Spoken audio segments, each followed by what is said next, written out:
32nd Annual St. River Classic, presented by Blue Water Offshore Racing and sanctioned by Offshore Powerboat Association. We're coming to you live from beautiful St. Clair, Michigan, where one of the most iconic venues in offshore powerboat racing has once again become the center of high performance boating. I'm Brian Baldry alongside my good friend Brad Harrington, and today we're bringing you every pass, every battle, and every heart-pounding moment from the premiere of the OPA calendar. Brad, how are you, bub? I'm doing great, Brian. Thank you. I appreciate that. Yeah, it is a beautiful day up here in St. Clair, Michigan. You know, this is one of my favorite race sites. I love this area. I love the people around it. It's just so beautiful up here. The water is beautiful. Yeah. We got a couple boats out there that are just finishing up their practice session, and we're going to start qualifying here just moments away. I think that's the first thing on our list here today, Yeah. qualifying for the super stocks. So, yeah, get ready. It's going to be a long and exciting day today. Yeah. You can hear one of the boats going past us right now. Man, that sounds good. Yeah. Exciting day out here at St. Clair. It is going to be beautiful. Weather's going to be perfect for making great power in these boats. Water conditions are fantastic. Nice, smooth, flat water race. Going to be great. I had a lot of racers really talking about water conditions and how excited they are to be back here in St. Clair. Yeah, they really are. You know, and our vantage point here from the St. Clair Inn is just beautiful. Yeah, It's immaculate, absolutely. you know, and we Absolutely. do have to get a shout out to them for their hospitality and how they go above and beyond to host us here with broadcast and with all of our camera crew. And it's a beautiful facility here. If you ever get a chance, come over and check it out. St. Clair Inn here in St. Clair, Michigan. Yeah, and the St. Clair River is, it's more than just a spectacular backdrop, man. It is a great racing venue that, is well known throughout the racing community, a destination place for a lot of racing and race teams. These drivers and throttlemen are, determined to have an incredible event. They've worked hard, they've prepped hard, they're excited about this, and it's going to be a great 2 days of racing. Yeah, it is, you know, and there's a lot of local guys up here that are into this. You know, there's a lot of power boats up here that hardcore stuff, man, I tell you. And then we got the race teams that are from right here. Of course, Evil Ed Smith with Knucklehead. He's just in the Pine River there. Yeah, And then Michael Knobloch, he with American Custom Marine. yeah. They're a hometown favorite as well. So, Both yeah. beautiful boats. Oh, Beautiful boats. amazing. Yep. Amazing fountain boats, power Yeah, boats, yeah. both amazingly fast. And whether you've followed offshore racing for decades or this is the first time you're watching an event, it's going to be a lot of fun. We're going to do everything that we can to make sure you're well informed of what's going on, and just keep people entertained and have a good time today. So Yeah, and informed. So, and to bring everybody up to speed, if they're not familiar with where we're at, I'm sitting here looking at the river, and within about I think it's a what 3/4 of a mile across the river here. The other side of the river is Canada. It's a different country. yeah, It's the only course that we race on where the front stretch is in the United States and the back stretch is in a different country. It's in Canada, yep. Canadian waters. So that's very unique. And then also this, we have to share this waterway as they were speaking today in the drivers meeting. There is freighter traffic and we can't shut that down. Right. We do monitor that and we'll be able to know, you know, about 2.5 hours out, how or when they're going to be coming by. And it does take about 20 minutes for them to clear the safety zone, and through our area here on the river. So, you can see those monsters when they're chugging up the river here towards us. Now, if they're coming downriver, they're quieter and they're coming over my back shoulder, and we won't hear them as much. But we will know because by the time to get to us, they've already shut down the course. So we will continue to race, but it will be under yellow. Um, Depending on how many laps are in. right, Yeah, right. They may yeah. just go ahead and finish the race. It depends if the freighter's going to come in and pack that race, and if there'll be enough time to finish it afterwards, they may go ahead and continue, but probably not. Now, fun fact, when this race first started in what, 94, I think was the first year for it, they used to race around the freighters. I think you're familiar with that. And Absolutely. In 1998, when I was racing with Mike Gordon, in the Factory One days, yeah, you had to deal with the freighter traffic. And when you're going into a corner and you're going around a freighter, you're like, okay, so do I back off and wait and try to get in behind it, or do I go ahead and try to race around it and get in front of it? And yeah, it was pretty treacherous. I can see why they shut it down. one more obstacle for you to navigate around. These freighters carry a lot of primarily iron ore and grain Yep. back and forth through here. Yep. Some other things for making steel and whatnot. So, And some of them are ocean-going vessels, mhm, and some of them are so big they can't get off of the Great Lakes. yeah, So it's amazing to see those big container ships and freighters come through. in this little town. I remember the first time that we came to town. We were a couple blocks away, and it looked like there was a building moving in the Yeah, distance. it did. Like, what on earth is that? And it was a big old freighter going by. We don't So see those in Kansas. no, We we just don't. don't. Yeah, We don't. absolutely. No, So, if a building's going by, it's because of a tornado. yeah. Now we were talking about yeah, exactly. We were talking about, that this race, the first race was in 1994 here, and it was 6 boats. Yeah. And then the next year was 9 boats, and then 12 boats, and then it just escalated from there. We're fortunate this year to have a lot of boats that are participating in this event that are excited to be here, and the just the general atmosphere in the pits last night and this morning were excited. People great to be here. This is the 32nd annual running of this race, and it's just a consistently beautiful and fun event for all the racers. Yeah, and it's unique too. Like we were saying, so the race course is here. There's a little park, and then the street where the street party's at. So you Yeah. can actually be in the pits and watch the race as the boats go by. So it's a very unique site that the race teams love. And a lot of the local sponsors and things that make this happen. Raymond Cranes, of course, Cargill Salt. I'm looking right down the river at Cargill Salt, so that's Mhm. where a lot of your fine salt, like maybe for your French fries, comes from, just right down the river here, and it's underground. There's an underground mine for Cargill salt there. Yeah, and it's called Allburger salt. Oh, really? Yeah, that really fine stuff that sticks That's to the French oh, fries is well, Allburger I'll salt. be darned. I learned that yesterday. Yeah. Got a little smarter. Then it looks. I hear something in the background there. It's just the sound, the music going on down there. Wanted Yeah. to make sure I wasn't talking over the national anthem. We also got the Chamber of Commerce, of course, and Buer Lumber, St. Clair Inn, B&B Construction, Hamblin Pub, La Fontaine, GMC, and Ford. They've got both dealerships right across the street from each other.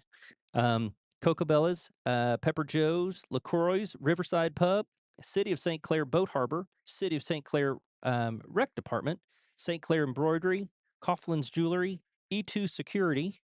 Yeah, City of St. Clair, Mashburn Motors, Murphy Inn, the Voyager, which is a great place. All of these are Riverbend Marina, Huffman AAA, M&M or MGM Dumpster, sorry, Warwater Brewery LLC, Anchor Point Bistros, West Haven Builders, Wellington Financial, Pine Shore Golf Course, which is down there by the crane. Yep. Knights of Columbus, number 2251. Thorpe Printing Services, Super 8 Marysville, and Hills Garage. Yeah, So, absolutely. And of course, we couldn't do it without our public safety partners: St. Clair Police Department, U.S. Coast Guard, Clair County Sheriff, all the area law enforcement, Transport Canada, bleh, and St. Clair County Homeland Security and Emergency Management, and Royal Canadian Mounted Police over on the other side. okay. The St. Clair Area Fire Department, where we had the meeting this morning at the Yep. fire department. Everybody gets up and listens to. We all get up and go to our physicals. Then we go to the meeting, and then we stand on the front of a fire truck. It's pretty cool. Yeah. The U.S. Coast Guard helps out here as well. Auxiliary and Tri Hospital EMS, area fire departments, and the Ontario Provincial Police right across the river over there. Yeah, and a lot of people watch from that side of the river as well. This, like you were mentioning earlier, is it considered an international race because one side is the U.S., one side's Canada, as you mentioned before, and it's cool. It's Yeah, really they cool. say if you break down, don't go to that side. It's going to take a lot of paperwork to get you back. Yeah, So yeah, it's a very unique place. And, we also, if you're in the area and you need to clean up your property or tackle your next outdoor project, give our friends at Carter Lawn and Landscape a call. They offer professional landscaping, lawn maintenance, dumpster rentals, snow removal for both residential and commercial customers throughout St. Clair County. If you're looking for quality work at a fair price, give Carter's Lawn and Landscape a call. Thanks, very special thanks to Carter's Lawn and Landscape for supporting offshore powerboat racing. yeah. Mm, And Got you know what? We were talking about this before when we were driving around earlier, and one of the race teams mentioned this too. Everybody's lawn is well manicured. There's beautiful landscaping and plants, and it's gorgeous up here. I've tried to figure that out for years. Yeah, I don't know What's if the they secret? just like send out letters to everybody. Okay, the races are coming to town. Make sure you got everything clean. So it's beautiful. It's just unbelievable. I don't know if they just back home, Kansas, Missouri. We get that hot time of the year through the end of July and August where, if you don't water everything, it just burns up. And Right. I maybe they just don't get that here. But Well, there's a the high today is going to be what, 81 or something, and then high tomorrow is like 82, 83. So, honestly, we're looking at some really beautiful weather, especially for racing, especially for these boats to be able to build some good power. Cooler is typically better, and sometimes, especially when we get into these late year races, the weather becomes a factor as well when we're talking about things like you know humidity, heat, these engines being able to build power with those under those conditions. So I think we're set up well here. I think we're going to have some exciting racing, and I think it's going to be a very good time. Yep. So the first thing we're going to do today is we have the qualifying for Superstock. Superstock, we've got Ray Marine, Wozencraft, Nuff Said, Say Less, Team Bermuda, House, Valvoline, Celsius, Team Ignite. That's all one team. Club Car Wash and Allied. So we've got a lot of teams that need to get their qualifying in. And then we're also, I think, going to have qualifying for Factory stock. factory stock as Mhm. well. So Good Boy Vodka's in the house, Montlick Injury Attorneys, and Jackhammer. Yeah, that's So, going to be fun too. oh yeah, definitely. So that Good Boy Vodka boat, what'd you think of that? That's cool. Brand Yeah, new. brand new boat. Brand new. The only time they have on it, I heard, was they went to what was it, the A Thousand poker run. Island Yeah, Poker Run, and so they don't really have any race data on it yet. But that is a beautiful boat. That's a platinum, I believe, and yeah, the new company, the startup, some individuals bought those molds, and man, it's a cool. showstopper. Yeah, absolutely, absolutely. Yep. So, So we're going to look forward to that coming up. I saw Ray Marine was out here. Of course, they came over. They trailered the boat over. They didn't just come over from Canada, put it in on the Canadian side and come over. But Cole Leibel and Gary Ballou, they're always a force to reckon with. And Gary has been in that class for years, and mhm. he's the KG veteran in that class that everyone's like, oh, what's he got up his sleeves? Yeah. We did an interview with him yesterday that will be airing and some stuff like that. And he was like, "Yeah, I really don't do anything in the boat. It's I just kind of sit there." And we referenced him being the passenger princess. He said, "Absolutely," and I'm sure that's going to stick with him. Now he's probably going to slap me around later for saying Yeah. that, but Yeah. we know better than him just sitting in the boat not doing anything. We know that he plays a valuable role in that and has for a long time. So Right. And yeah, well, and he's raced with Cole. He's raced with Cole's uncle, Lauren Leibel, and over the years, yeah, and that experience that he has, I would trust him to take my kids out on the race course with him. yeah, So he's yeah, he's very one of the experienced. few guys I would. Now we got a tugboat coming by. It looks like a little bitty tugboat might take more than 20 minutes for that thing to get off the course, or maybe what would that class be? Class 57? Yeah. You know what? That's a good question. Yeah. I So don't know. Or 700, I guess it'd be down to like class 3000 or something. here's a I beautiful don't know. shot of it as we're talking about it now. I do not believe it's going to have a problem breaking out. Yeah. That'd be cool though. Class it, your breakout speed was 9 or something. Some oddball number. We had a fleet of sailboats go by earlier. Yeah. And yeah, almost like a race there. There were 4 sailboats, like, just absolutely, hauling it, and they were trying to catch a cigarette that was clearly just at, in gear power, no, and They were all off plane. So there, yeah, there was no fast about it. But this is they're a beautiful site. We sure appreciate you guys all getting on the live stream here and following along with us throughout the day. Um, you know, uh, After the qualifying that we have today, race one is going to be class 300, 400, 500, and V Limited. V Limited basically is going to be have their own race. There's two boats in that class, and that's the bat boats. A mhm. lot of people refer to them as. They're going to have their own class of racing these days.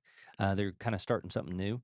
Rob has a lot of great ideas. Sounds like he is just ramped up for this, and the guy, his enthusiasm is contagious. Yeah, it Definitely. is, Yep. absolutely, for sure, so And then about 3:15 this afternoon, we're shooting for race two. So that's going to be class 600, class 700. Um, but now, Brian, we may want to explain to people there's on time, offshore time, or behind time, and then offshore time. So those are the planned times, but we're going to try to do that. On time, late, and offshore time. Yes, Or not definitely. late, yeah, whatever. Yeah. Modified for, Performance. There you go. exactly. That's right. That's right. So we're right at 1:16 local time here. So we're going to be starting the qualifying here soon. Like we said, we're going to start that off with super stock.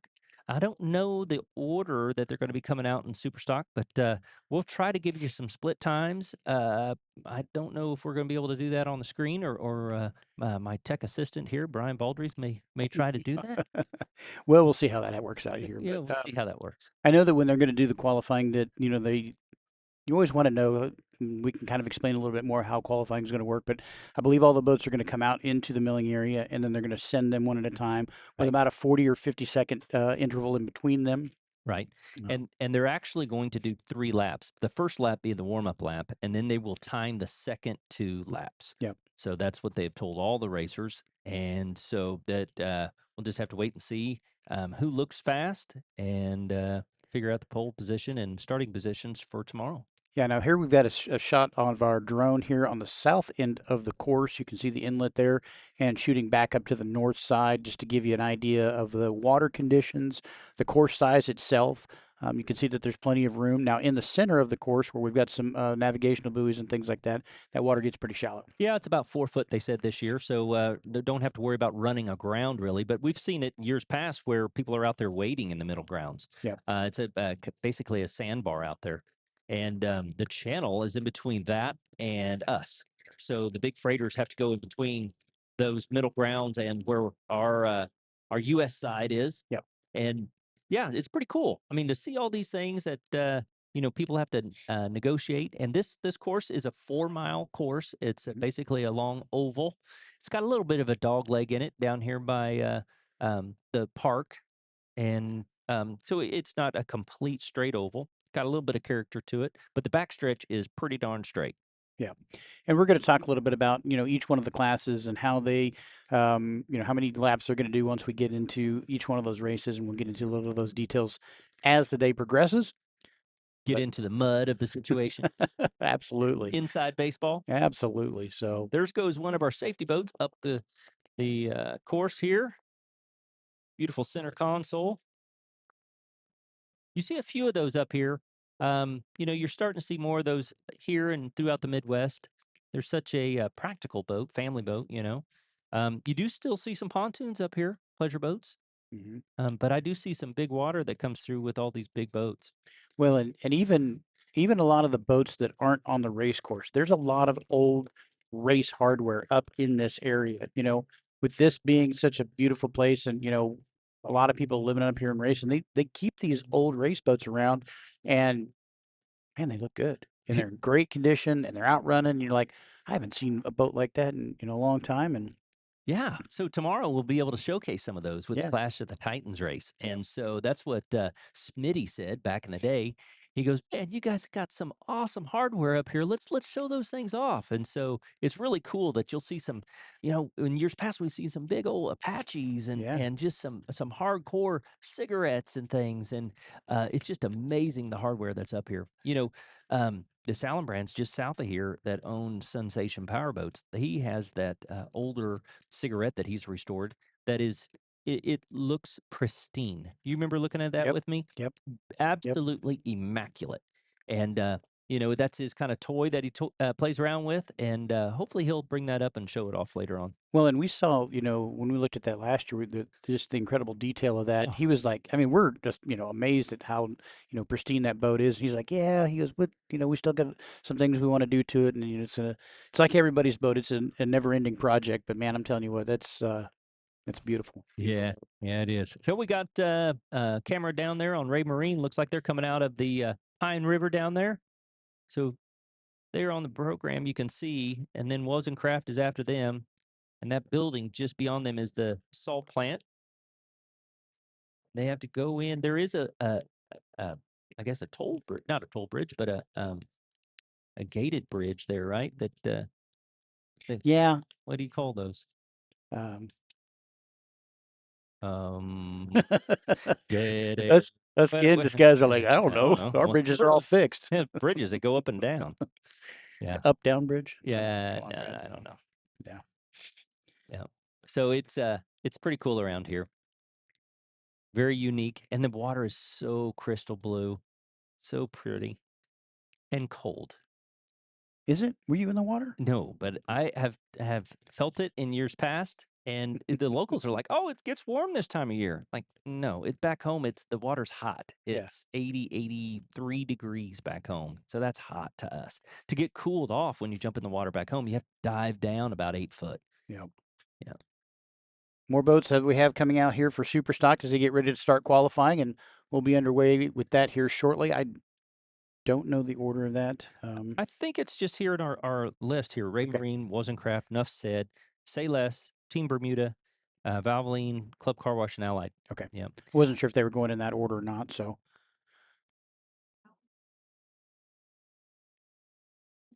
you see them down here coming out. Believe you would call that the technical term would be a drawbridge.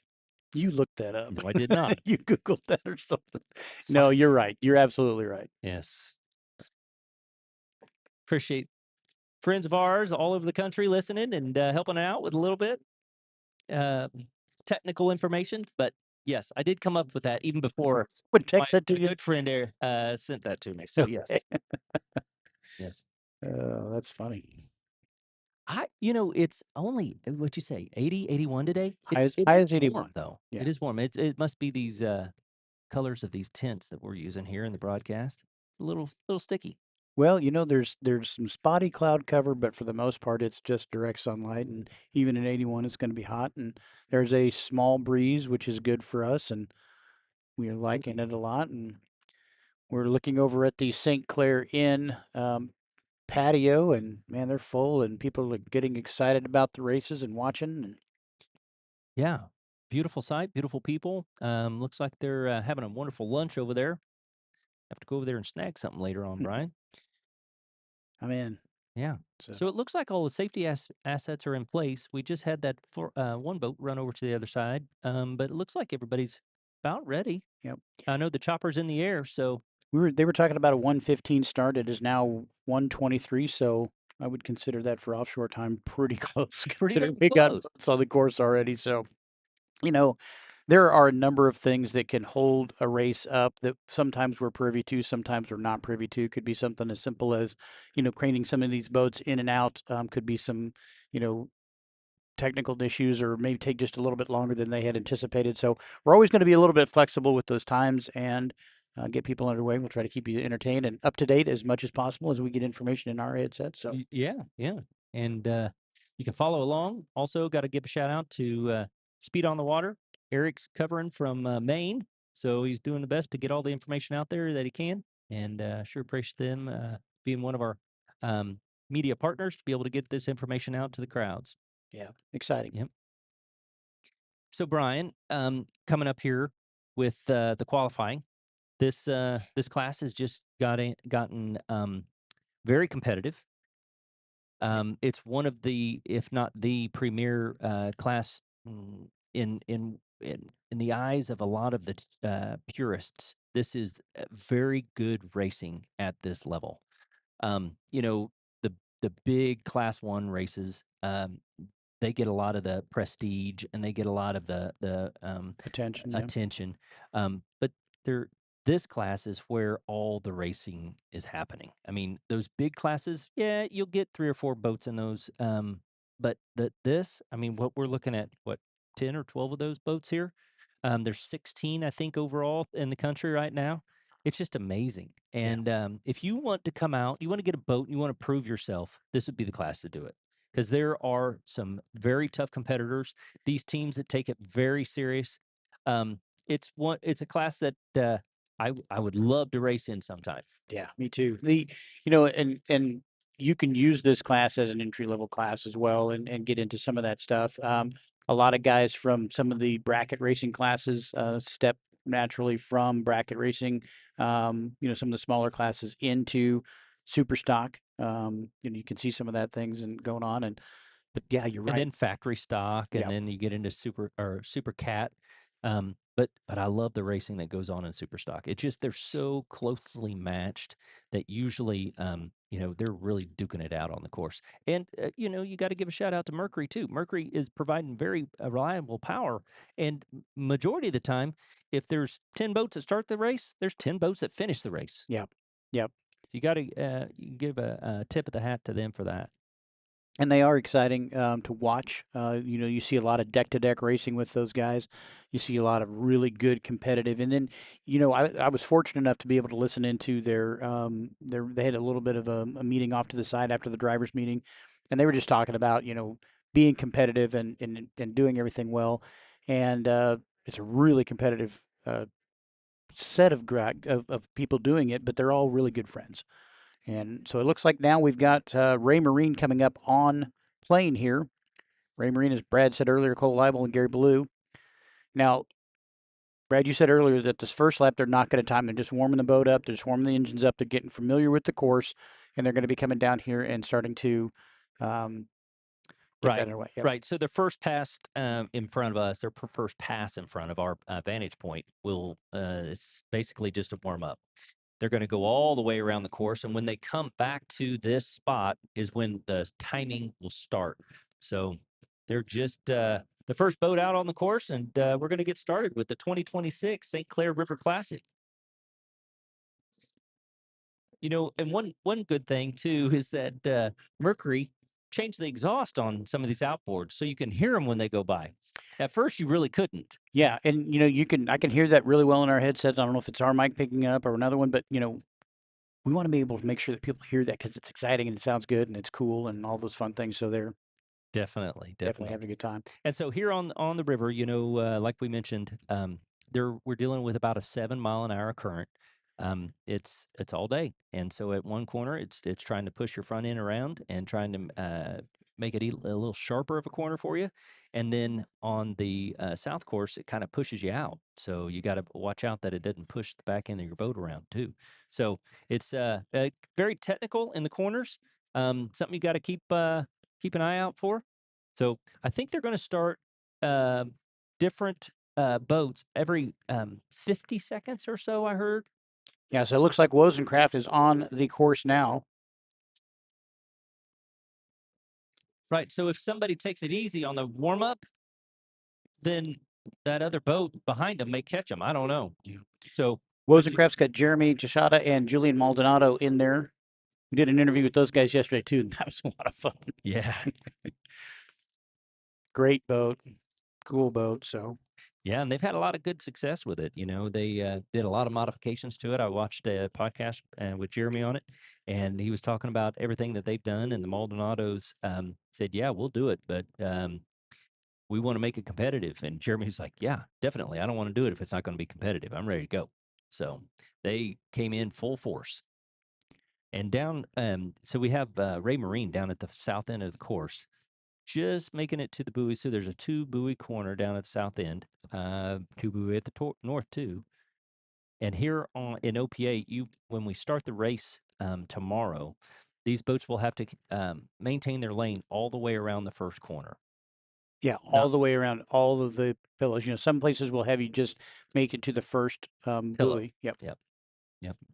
They went wide. Looked like they were maybe looking for that third buoy, but there is not one. Or some teams will go wide there to make this front stretch straighter instead. Basically, take the dog leg out. Bet you that's what they were doing. They're getting up to speed now. This will begin their first qualifying lap for Ray Marine. Yeah, and you can see that the boat's positioned a little bit differently than when they first started out with it. They're going to get after it at this point, and in that first part, they're just getting them warmed up and going, and now they're getting into it. It's a great shot there of the Ray Marine boat coming across. With that green, it sure does stick out. You can see it from It does. outer space if you need to. Wozencraft, see, they went to the inside there a little bit more. They didn't go quite as wide. But like we said, they're just setting up for the beginning of their first time lap. Yeah, you can see right now that they are trim down a little bit, and they'll come down the course a little bit further and start to trim up and let her rip. And then I believe Nuff Said will be the next one coming on the course. Should be starting their warm up.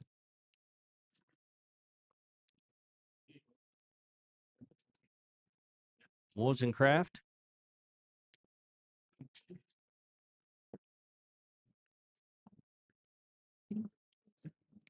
With the Maldonados, you know, they've really come into racing and been a force to reckon with. You know, they Julian races with Reese Langheim as well in the factory stock, and it's amazing the hardware and the setup that they have, and they know what they're talking about when it comes to speed. But they're on the water all the time too. If you follow them on social media, heck, they're out there all the time with their families and everything. So they're enjoying it as well. Absolutely. Okay, Ray Marine's coming down on the south end of the course here, getting ready to go into the next turn. This will complete their first lap of qualifying. Right. So, Brian, I don't know if you heard it or not. So I'm asking for clarification. So the big boat there on the middle grounds, is that the start finish boat? Is that what is actually saying? And that buoy there, is that the start finish line? Is that where they're starting the timing? Yes, I believe that is correct. Ray Marine coming around the south side. Looks like they had a great corner. Rooster tails up. Try to pack some air underneath that. Cole Leibel, Gary Blue.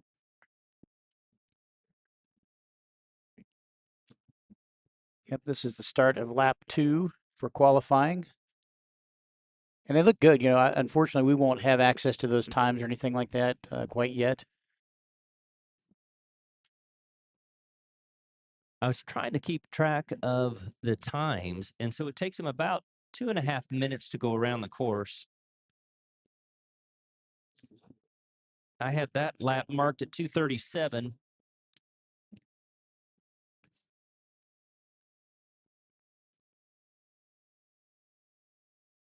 Wozencraft is coming up to finish up their third. No, I'm sorry, their first lap.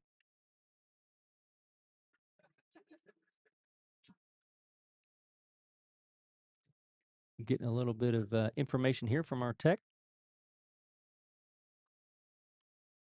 Here comes Wozencraft. I did not have them timed. Brian, did you time that? I did not. Now, here's some fun things about Wozencraft. We did a interview with Julian Maldonado and Reese Langheim in there, and then we also did it. And Devin Wozencraft was in that interview as well. And it was a pretty interesting interview, Brad. It was kind of cool how Reese, is pretty colorful. Yeah. Needless to say, and A lot of he fun. was, yeah, and then it turns out that he and Devin met.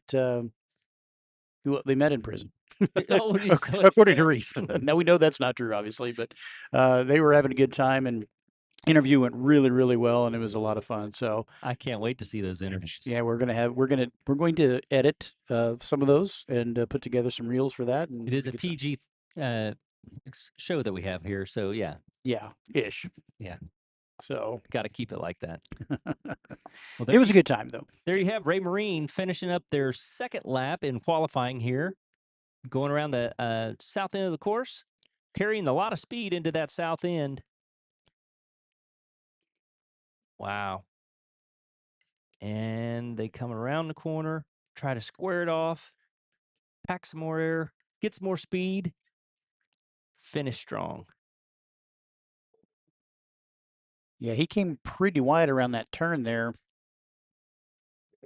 I think you're right. I think they're just coming wide around the end of those because they did the same thing on the north end of that and just make it a straight line down towards, Right. in this case, down towards the start finish line for qualifying here. But they'll do that in the race. I don't see where the third boat that is qualifying is. I don't know if they're doing more than two on the course at a time. Oh, That may be the case, Brad, just for simplicity of timing and some things like that. So Ray Marine, they're coming off their second qualifying lap, and they're going to pull to the inside. it was very similar to the first lap, right around 237, 236. Yeah. 220, 221, whatever it takes. Yeah. Oh,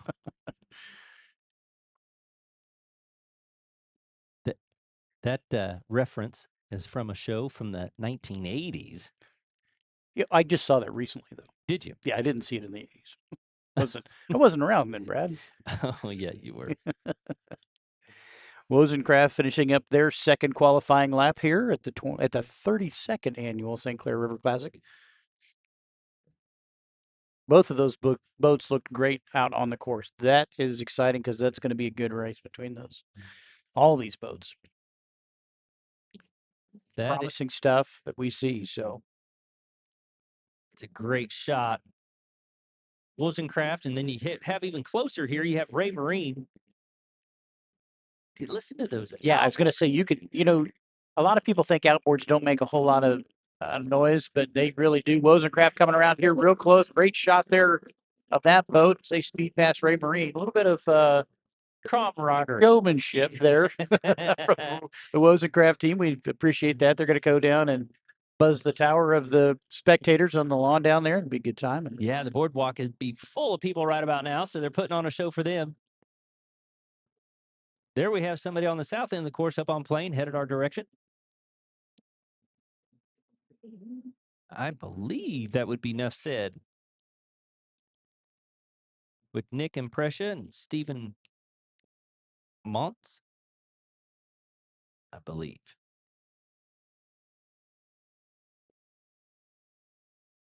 They would be on their warm-up lap.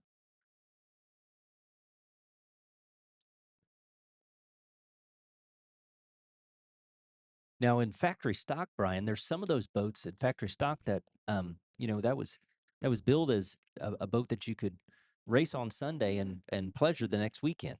So some of them have back seats in them. Maybe we ought to get the live stream to be able to be in the back seat and coach them around the corner. I'm gonna watch you do that. That would be awesome. No, I'd be right in there with you. Yeah. I think it's great. IMCON, Tyler and Myrick were talking about that. One of their boats has back seats in it, and they were talking about putting their sons in the front seat and just coaching them all the way around the course. That would be hilarious. Good friend Myrick Coyle is somewhat of a comedian. Yeah. Good dude. I think he's raced about everything you can. I don't know if he's been in a pontoon to race a pontoon. Oh but, yeah. he's been in one, but I don't know if he's raced one. Yeah. He's But been in. I'll guarantee he wasn't going slow when he did. He's raced mopeds and everything around the pits. That's for sure. So Nuff Said is out on the course on their warm-up lap. You can also see that boat. Bright pink. And this next one would be Say Less, I believe. It looks like it's red and white to me. Say Less is on the course. They're not messing around at all. They're getting warmed up at the higher RPM. Yeah, they are. You can hear that coming through. That's with Chad Russell and Rusty Williams. They're another Lake of the Ozarks boat. They've got two boats. I believe they only brought one up though for this race. I don't know. Did they bring their factory stock? Did we see that one over in the pits, or did they just bring the super stock? I think they just brought the super stock.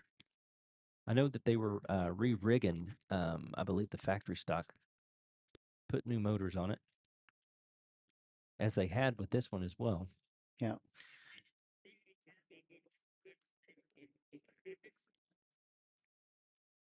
Hopefully they are getting a little bit of the background sound of these boats as they're screaming past our booth here at the St. Clair River Classic. Like Brian said, it's 32nd annual, and it's a whole community that comes together and puts on this race here. It's one of the biggest things that they do in this little town. One of all year long. Think of it as their town festival or their fair that we have here in the Midwest. Everybody comes out. There's a great crowd last night, young crowd. Yeah. There for the band and some of the bars there. We've got Nuff Said coming up onto their first qualifying lap, starting it here right now. Stephen and Nick in the boat. Looks good, sounds good. May catch both boats here on the live stream here in just a second. We've got Enough said. Yep, there they are. Enough said in the front straightaway and say less in the back. So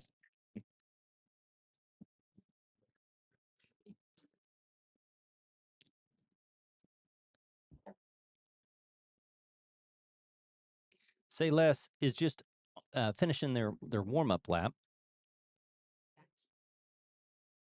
with Chad and Rusty. yep, coming around on the south end of the course here. They're going to be spooling up to get started on lap 1 of qualifying. There's somebody that's always busy. Rusty Williams. If he's not selling boats down at the lake, he's traveling and racing and delivering boats and anything you need, man. He is your guy. Busy guy. Yeah, he's got the shootout coming up here into next month. As do we. Yeah, Got to get my boat back together. we did. We did some racing in that boat at Lake of the Ozarks, and did a little bit of Carnage. had kind of a unscheduled unscheduled high speed maintenance. Yeah, high speed come apart. Yeah, But we finished the race. we did. Took third. Congratulations, buddy. Yeah, yeah.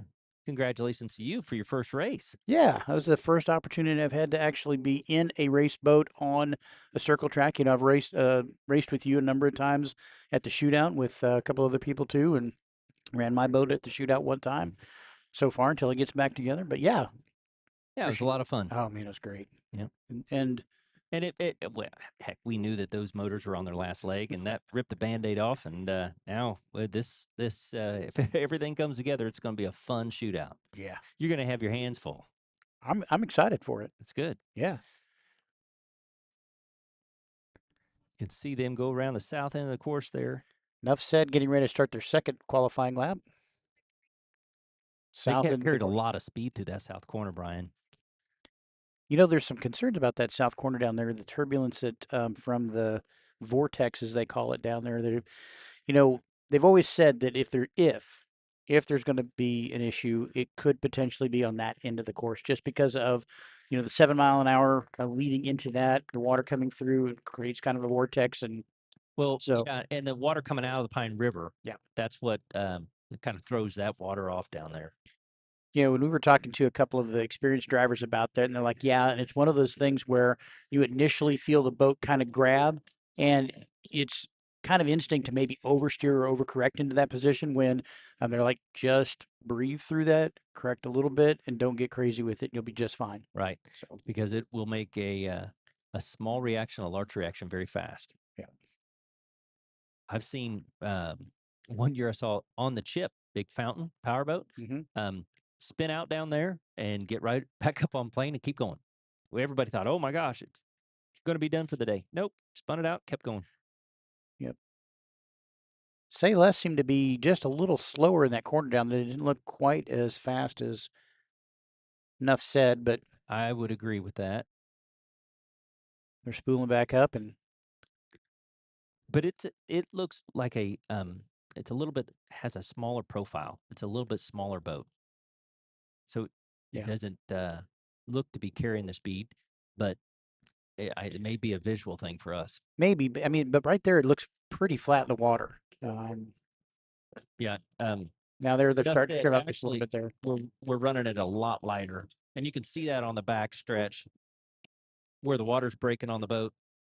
Yeah. You know, different characteristics of different boats are going to have them set up. You know, we could sit here in armchair quarterback all day, but unless we're in the boat, you know, those guys are going to know best. So You're exactly right. So we ought to take one of those boats out for a spin. I And think we should. there you go. Yeah. So if any of the super stock people want to, you know, volunteer their boat, we'll be glad to take it for a test drive for you, and you know, find some. That'd be a hard no from every one of them. I have a feeling. If they dove into that south corner. And that should be finishing up their second lap, Off. but they still need to come up through the start finish area in front of the. Boardwalk. Yep. Looks like they've come. They come So, back up. Yep. you know, these classes have grown so much. They have so many boats. That's why we have to have qualifying to be able to kind of regulate the starts. Because if you end up having, 10, 12 14, 16 boats all dive from one corner. You got to kind of spread them out. So this kind of levels the playing field. Yep. Enough said. Going through, finishing up their qualifying lap. Looks like they're going to keep running though. Nope. They just want to make sure they got past the scoring. So they are in the United States, and right now, Nuff said is actually in Canadian waters. Yep. Getting ready to come back home. Yep. A lot of smoke down there at the south end of the course. Wonder what that is. Maybe it's just somebody lighting the barbecue. Everybody does that too. That's what we want to say around here. Everybody comes out, and there's homes that are right up to the race course, and everybody's out on their dock cooking out, having people over. It's just so cool. Well, even right here in front of our booth, there's a boardwalk, and we've got people sitting here that are watching the show. We've got people here at the St. Clair Inn that are up on the deck under the umbrellas watching and having a good time. And you know what I don't see? I don't see anybody leaving. No, Yeah, absolutely not. Well, why would you? I'm not leaving. I'm here for the long haul, bub. Have one of the race teams there walking past, trying to get some information on the course. So it is very flat, as you can see. Hamilton Princess from Yep. Bermuda. That's it. Saw those guys at the airport last night. They said it's only about an hour and a half flight from Bermuda over to Boston, and then another hour and a half over here. They said they just had to change planes, so we were all waiting for our shuttles to the rental cars. Great shot of Sail S as it comes through. Rosenbach Trucking Performance Boat Center out of Lake the Ozarks. S21.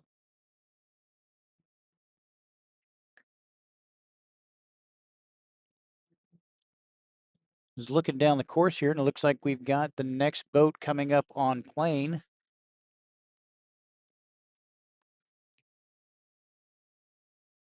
It's a long way down there, Brian. Yeah, there it is right there on the screen. That'll be Team Bermuda. Dave Shelley and Steve Bridges in that boat. They're fast. They're even blowing our equipment around. Where'd that come from? I don't know. We just got a big old gust of wind here, so yeah, I'm not sure what happened there.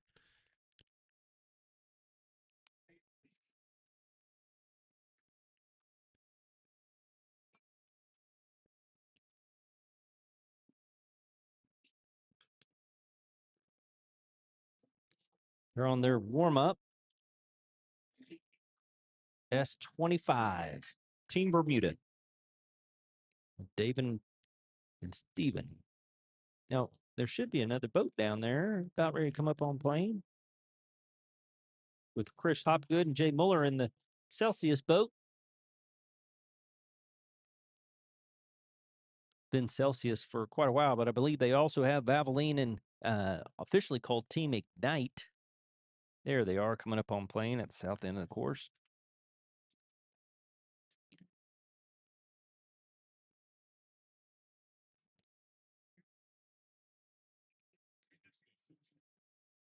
Get everybody set up, warmed up.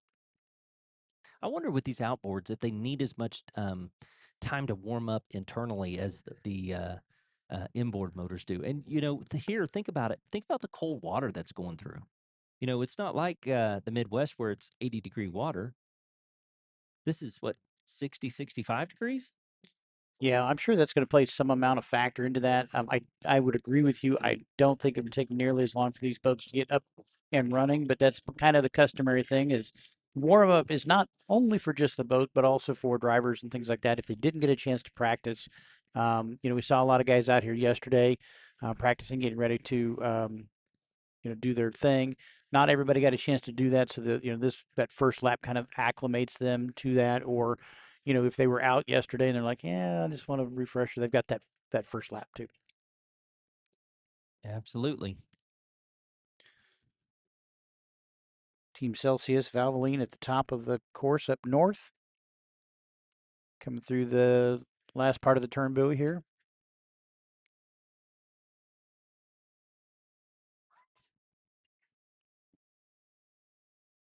Team Bermuda, David Seeley and Stephen Bridges. S25. That boat has been fast. Yeah. Has been fast and has been fast for a long time, to your point earlier. So, Yeah. That hole has been fast for a few years. The technology in that, it's pretty amazing.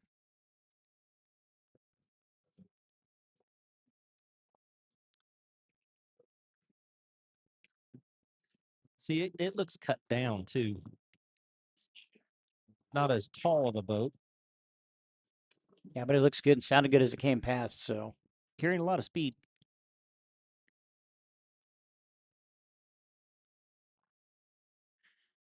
they are headed down into the north end of the course right now for their first, well, let's see, they finished their warm up lap. They are on their first timed lap for Team Bermuda, and Celsius Valvoline Team Up Night is getting ready to start their first timed lap.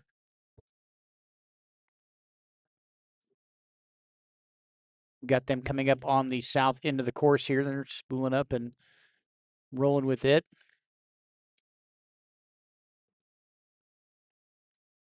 And that boat looks good, Brad.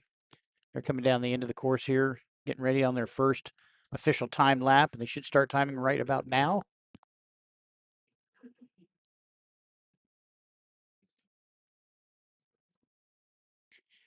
Jay's has a lot of experience in this class.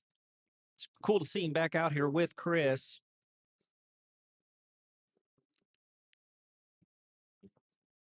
And doing so well. And Chris Hopgood, he's jumped in with this into this class with both feet. He is all consumed about it. Yep. I believe he's the representative or was the representative for the class. Got Team Bermuda on the screen right now going into the south end of the course to finish up their first timed lap qualifying here.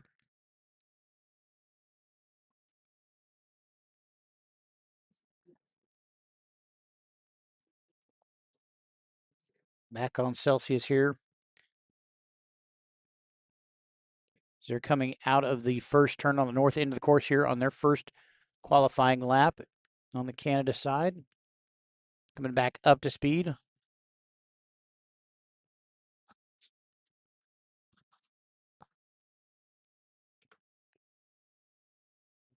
Look at how much speed that they're carrying.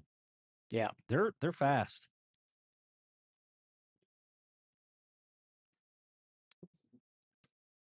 Team Bermuda coming past our vantage point here. St. Clair in. They didn't come all this way to take it easy, that's for sure. They are on their second lap of qualifying. Going into the north end turn. Second lap of qualifying. So would that be the second time lap? Second time by. So first lap of qualifying then, right? No, this is their second lap of time. So technically they started their third. So. Yeah.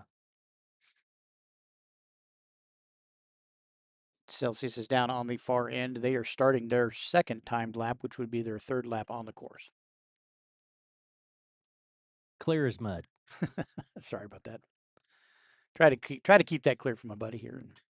You know, we do an excellent job of counting laps. tongue in cheek comment there. Yeah, definitely. Well, it's hard. It's we've had people come up here to the booth and say, "Hey, we want to help. We want to help you guys. What can we do? Count laps? Yeah, be great. Go ahead and do that." And then they look at us and put their hands up like, I can't remember." Yeah, exactly. Well, and it's funny because when we were running your boat at the Ozarks and we were counting laps, we were pulling tape off there. And we're like, I think it's this one. Just pull it. We just kept running until we saw the checkered flag, and then. But we did. Our lap count was right. We were right. We were right. We were right. We may have kept pulled two at a time a few times, but hey, you know what? Whatever it takes, man. Now you get it. Yeah, look at the speed that they're carrying around the south end of the course down there, Team Bermuda. And they're going wide. You can hear it. Yeah. They're horsing that thing around. Yep, coming wide in, and it looks like all of the boats have done that similar path, taken wide and coming down through now. This Yeah. should finish Team Bermuda's qualifying for the 32nd annual St. Clair River Classic as they come across the start finish line here, giving it its last little bit. Yeah. Nicely That done. was quick. That was a quick lap. Yeah, nicely done. Here they are coming off plane now. Yep. So they qualify light on fuel and try to be as nimble as possible to be able to get a good starting position. A lot of times the one on the pole really has an advantage to be able to have the good water, to not have to deal with the other traffic as they go into that corner. Yep. The the advantage is that you don't have to worry about everybody. You dictate the course all the way around, Yep. and you get to pick your own line. If that means you want to push everybody out, you can. Yep. Here's Team Celsius finishing up their second timed lap, third lap around the course here. They're going to be hammering it down, trying to get that last little bit of qualifying time down.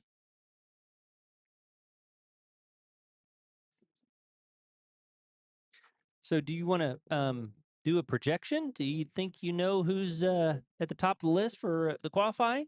Well, we haven't seen everybody yet. I know. I got some thoughts here.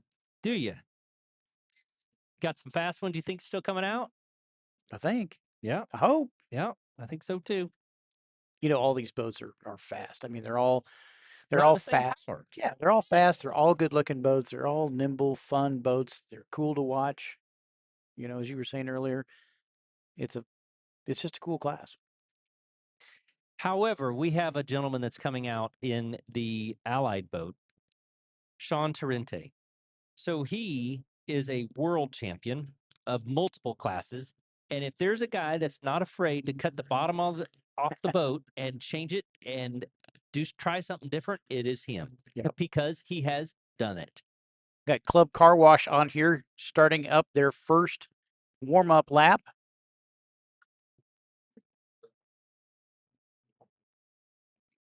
Beautiful shot as it goes by there. Ian Morgan and Johnny Slice.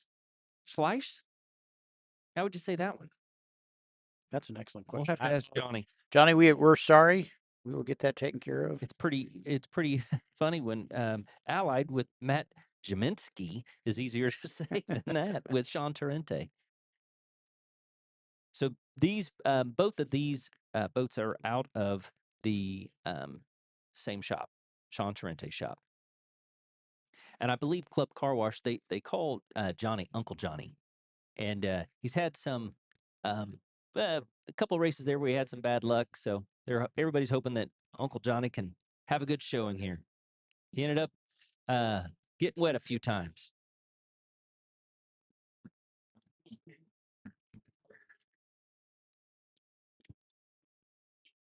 There's Allied with Matt and Sean. And you can see the profile like I was talking about earlier, Brian. These boats are cut down. Sean likes to do that to keep the aerodynamic drag down. And like we were saying, he's not afraid to get the screw gun out and screw some plywood to the bottom of the boat. If he thinks it's needs a step moved around or anything, it's pretty cool to see him not afraid to tackle anything. And the Yep. guy, I don't know how he sleeps. He's a bundle of energy the entire time I see him around. Yep. He is.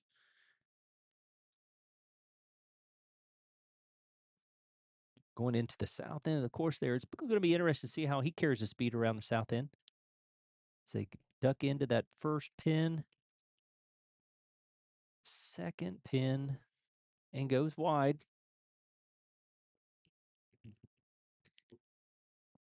So in qualifying, they just go ahead and go wide there so that they can set up for the straightaway to fly the boat down the straightaways. Because once you get them light and on their tail and flying, you really don't like to turn the boat. Yep. There's Sean Torrente right there, coming into the south end of the course.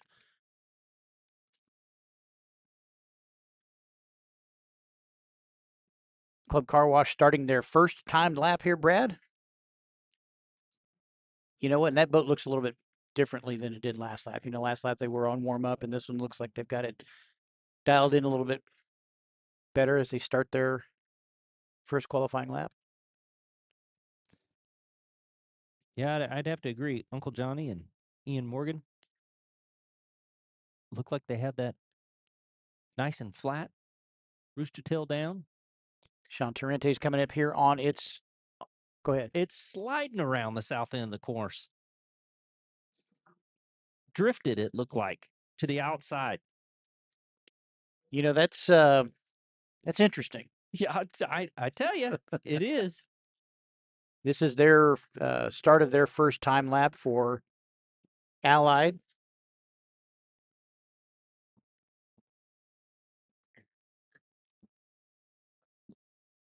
So they have to make sure that these boats, with the mercury power that they have on them, that they have good water pressure the entire time, so they don't go into a guardian mode. If they put the motors up too high or trim them up too high, they'll lose water pressure, and that will set off an alarm in the motor itself and put it into guardian mode. Yeah. A lot of the guys have figured it out, but there for a few years we were having trouble with guardian quite a bit. I don't know what the difference was. Oh, we just had Ally spin out Oh, down there up in the north course. Looks like the right side up, but they did spin out. Came around on them, kind of hooked as they went into that corner. yep. I see our safety assets down there, hovering over the top of them.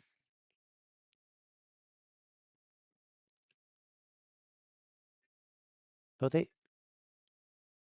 Yeah, they may, it did look like it did a slow roll there. yeah, they may be upside down. Looks like they are. We'll keep an eye on that. And this is one of the courses that if the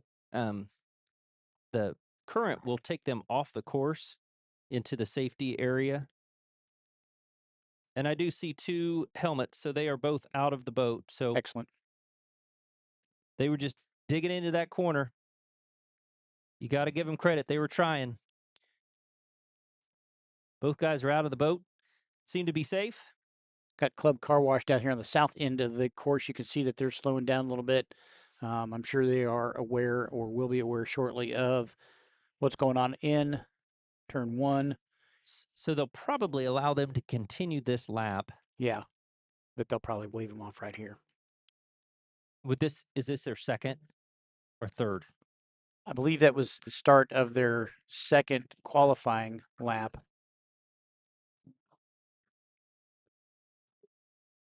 So, and Allied has drifted to the inside of the course, so they're really not impacting the course itself. That's what they were talking about in the drivers' meeting. If it's not an impact, they'll let the boats continue to race. And it looks like all of our safety assets are on the inside of the course as well. It did not look like they had to deploy the divers. Both drivers were able to get out on their own. They were both in the tunnel, and so the safety boats went over to them. Club Car Wash does look like they went a little wide around that north side.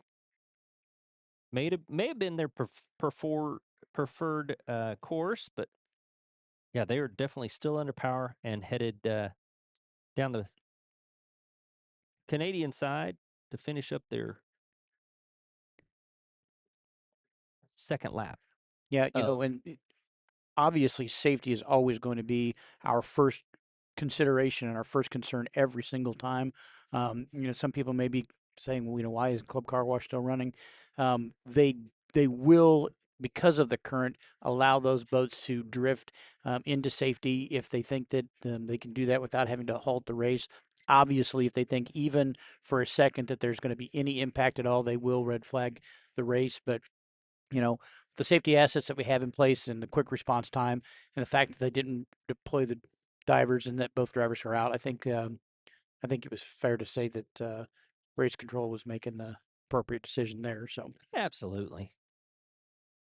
It's all in the name of safety. We all want to go out here and have fun, go fast in the boats, and come home at the end of the day and talk to our buddies about it. and be able to do it again, absolutely. Yeah.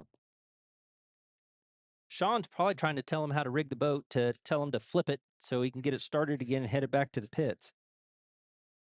If anybody in the pits could get that boat dried out and ready to go for tomorrow, it'd be him. It'd be him. Yep. Him and his team. He's probably already on the comms as they were going over saying, I'm going to need spark plugs. we're going to need some plywood, boys. Go to the hardware store, get some more wood screws. Yeah, we're going to need some wood screws and wood glue.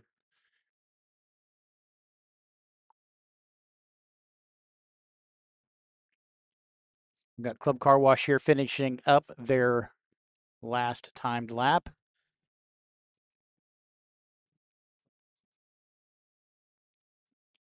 Now that will be the end of Superstock qualifying. We've got all boats across now. That would, yeah, finish up the qualifying for the super stocks. I believe are we going to go ahead straight into the qualifying for the factory stocks? We got 3 of those today. And then we're going to get started on some racing. Yep. We may have a little bit of a delay depending on what they need to end up doing with Allied to get the boat secure. We'll know here shortly. But yeah, first round of Superstock qualifying done for the day. We'll have those results as soon as we can get them to you. So on the program, look beyond that. There's some big boats up here. Check out that yacht that's coming up the river. Yeah. It's a big boy. Now they're showing the Allied boat. Went over in the north turn.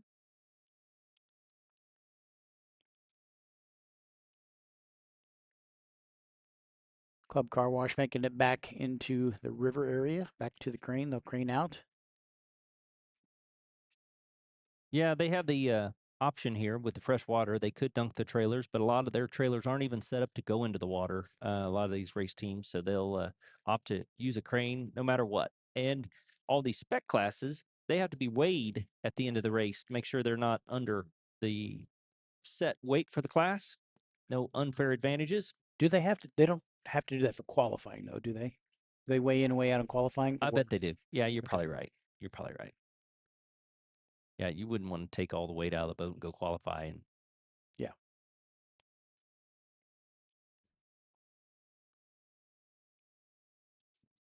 Folks, if you're just joining us, we are at the 32nd annual St. Clair River Classic in St. Clair, Michigan, one of the premier offshore powerboat racing venues. Great place, very hospitable, lots of fun, lots of good times, lots of racing left in the day, and lots of racing left for tomorrow as well. yeah, we got a lot of boats here today. Brian, I think we got 35 that we're going to be dealing with today. And then you figure in the other classes tomorrow, then we've got almost 50 boats here at this race here Yeah. this weekend, which is a great turnout. You know, there's a lot of stuff going on in offshore powerboat racing and a lot of racing, on all kinds of racing, whether it's car racing or not. But a lot of things going on. Down at the Lake of the Ozarks race, we had a good time. We ended up having 4 or 5 boats in our class. We ended up 5th, or no, 3rd. Third. And so yeah, we didn't come in last. We did know. We finished the race. That's right. We finished the race, and All just 40 miles of it. as we passed the start finish line and we're turning in, one motor said, "I'm done," and the other motor's like, "I'm just about done." We were able to get back in on one and get it on the trailer and go, but Yeah, that one went thud. I looked at you and you said, I don't think I'd try to start that one again. yeah, I'd like quit turning the thing. I said, oh, it'll start. Kukunk, kukunk. No, that one's done. Yeah. The other one sounded bad too. It did. It was a trooper. It got us back. We didn't have to paddle, so I was thankful Yeah. for that. So, but Yeah, the you know, padded one put a ventilation hole in one of the pistons. yeah, That's not supposed to be there. well, makes combustion a little more difficult, but whatever. Yep. That was a fantastic experience, and I really appreciate the opportunity to get to race with my buddy and have fun doing that, and brings a different perspective when you're in this seat as well. One of the things that we heard, that was a very competitive class that we It were in was. class for, with It a was. limited speed of 85 miles an hour. And, you had that boat rigged perfectly to, hit that 85 and not break out, which we did not. But, the advantage of that boat, a 28-foot Sabre, is that, it's straight bottom, no step in it, the ability to corner. And I've driven that boat 100 times with Right. we've done poker runs and shootouts and things like that. And then you're And like, I hey, let told you it'll turn. you're like, hey, let's go fast and turn. And I'm like, all right. So we went out and ran around a buddy of ours pontoon, and said, well, all right, let's do this. And then that first turn. Now I will tell you, if you go back and look at the footage that we did, that first turn, I probably should have leaned into that turn about 10 seconds earlier, but It's okay. um, and then but once I would get around that first one, I'm like, this is cool, This and is this is it. it. And then the rest of the corners looked considerably better than the first one. At least I think so. Absolutely. You got more comfortable with it. You knew what the boat would take, and you can dive it in the corners. And with us working together, we got headsets on, and I can tell you when I'm going to give you back the boat and then give you more control to go into the corners. But that poor thing, it was down on power. We could keep up with the first lap or two, but then those other boats just had more speed on us, so we were doing anything we could. I was trying to strap the throttles to the dash, I lean saw you on. over there beating on the. Yeah, We could tell. I think you called it at lap 3 or 4. yeah, We started losing some RPM on that one, and um, yeah. We had one coming apart. Yep. But hey, we were able to finish the whole race and got you some valuable seat time and had a great time. Two buddies absolutely. out there going fast in a boat, man. Nothing better. I think they are waiting on what they're going to do with Allied before we do any of the factory stock qualifying. We've got a large yacht that's coming up here that tells me that they've opened up that waterway for some local traffic to pass here. This yacht looks the size of a freighter. It's real close. Yeah. It's a big boat. Yeah. So yeah, we're gonna have to deal with that, and I think we're gonna stay on the broadcast the entire time. So hopefully, maybe we can have a race team come over and talk to us and tell us how the water was out there for qualifying. Hopefully, we can get somebody over here to do that, and then we're gonna get started with race one. Um, Unfortunately, we were hoping to do that here right now at 2:15. So it looks like we're gonna have to wait at least for this big old yacht to get passed and Allied to get figured out. So it'll be Well, we what? still have factory stock qualifying. Oh, that's right. That's right. Well, we need to get going. Maybe this is a factory stock entry coming up here. They've If got to that's do a it. factory stock entry, I don't like his chances. Yeah. Well, you could sell it and buy plenty of them.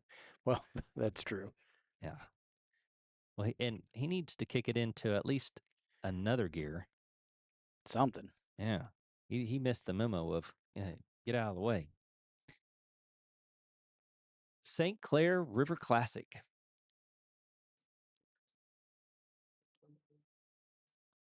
I see all these people down the way eating their lunch. Um, it sure would be nice to have them sponsor a Brian and Brad lunch here. I smell it now. That's the thing. Maybe that's it. Yeah. The wind has changed just a little bit, so I'm smelling all the food coming down this way. It's beautiful. It smells wonderful. I will tell a little story on my buddy here. You are perpetually hungry. I mean, and that's okay. Yeah. So What they say, high metabolism. So I don't have much reserve. I got you covered there. Well, So we're good. I did not mean that. Always a good time here at the St. River or St. St. Clair, Clair. you need food too. Apparently, yeah. Getting foggy headed. I'm not the same. I need a Snickers bar or something. Look at this thing. On today's show of the lifestyles of the rich and famous, we have a new yacht coming towards you. The camera there. There you go. Staying high. They're even listening. Hello there. My goodness gracious. So, what are the three pods on there, tech guy? So it would be my guess that those are going to be satellite TV and satellite communication.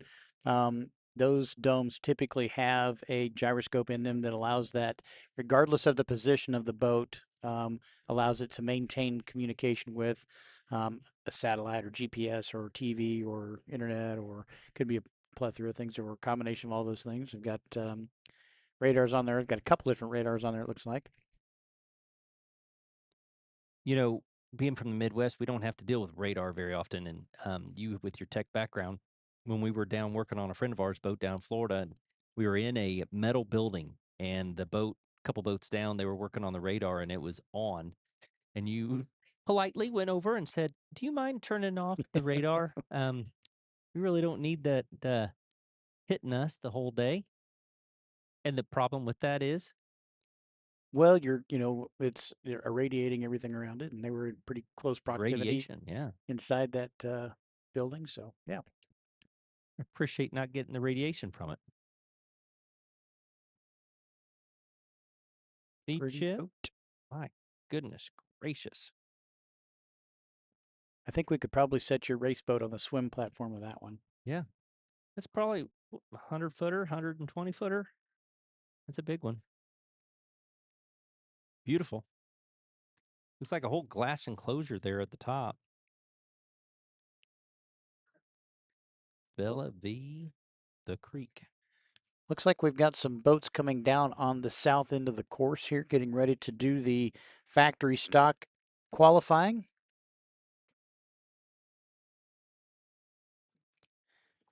Now, this one may have just a little bit different. No, that's not. Wait, that's not. Hang on a second. That's not factory stock boys out there. Maybe they're going to do that in the morning. We got to get on to race.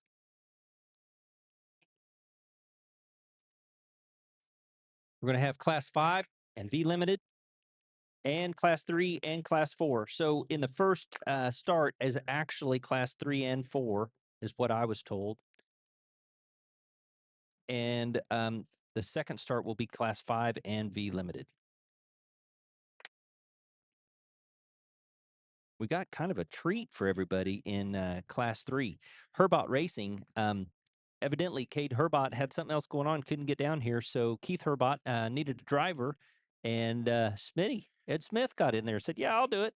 That's who used to own that boat. Yeah, not Evil Ed, No, not our local favorite here, but the chairman of Eddie. OPA, right? Yeah, Smitty is going to be out in there showing him how to do it.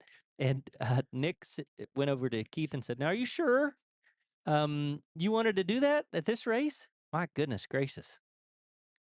So we'll see how if Keith gets a course on how to run that boat from from Ed Smitty.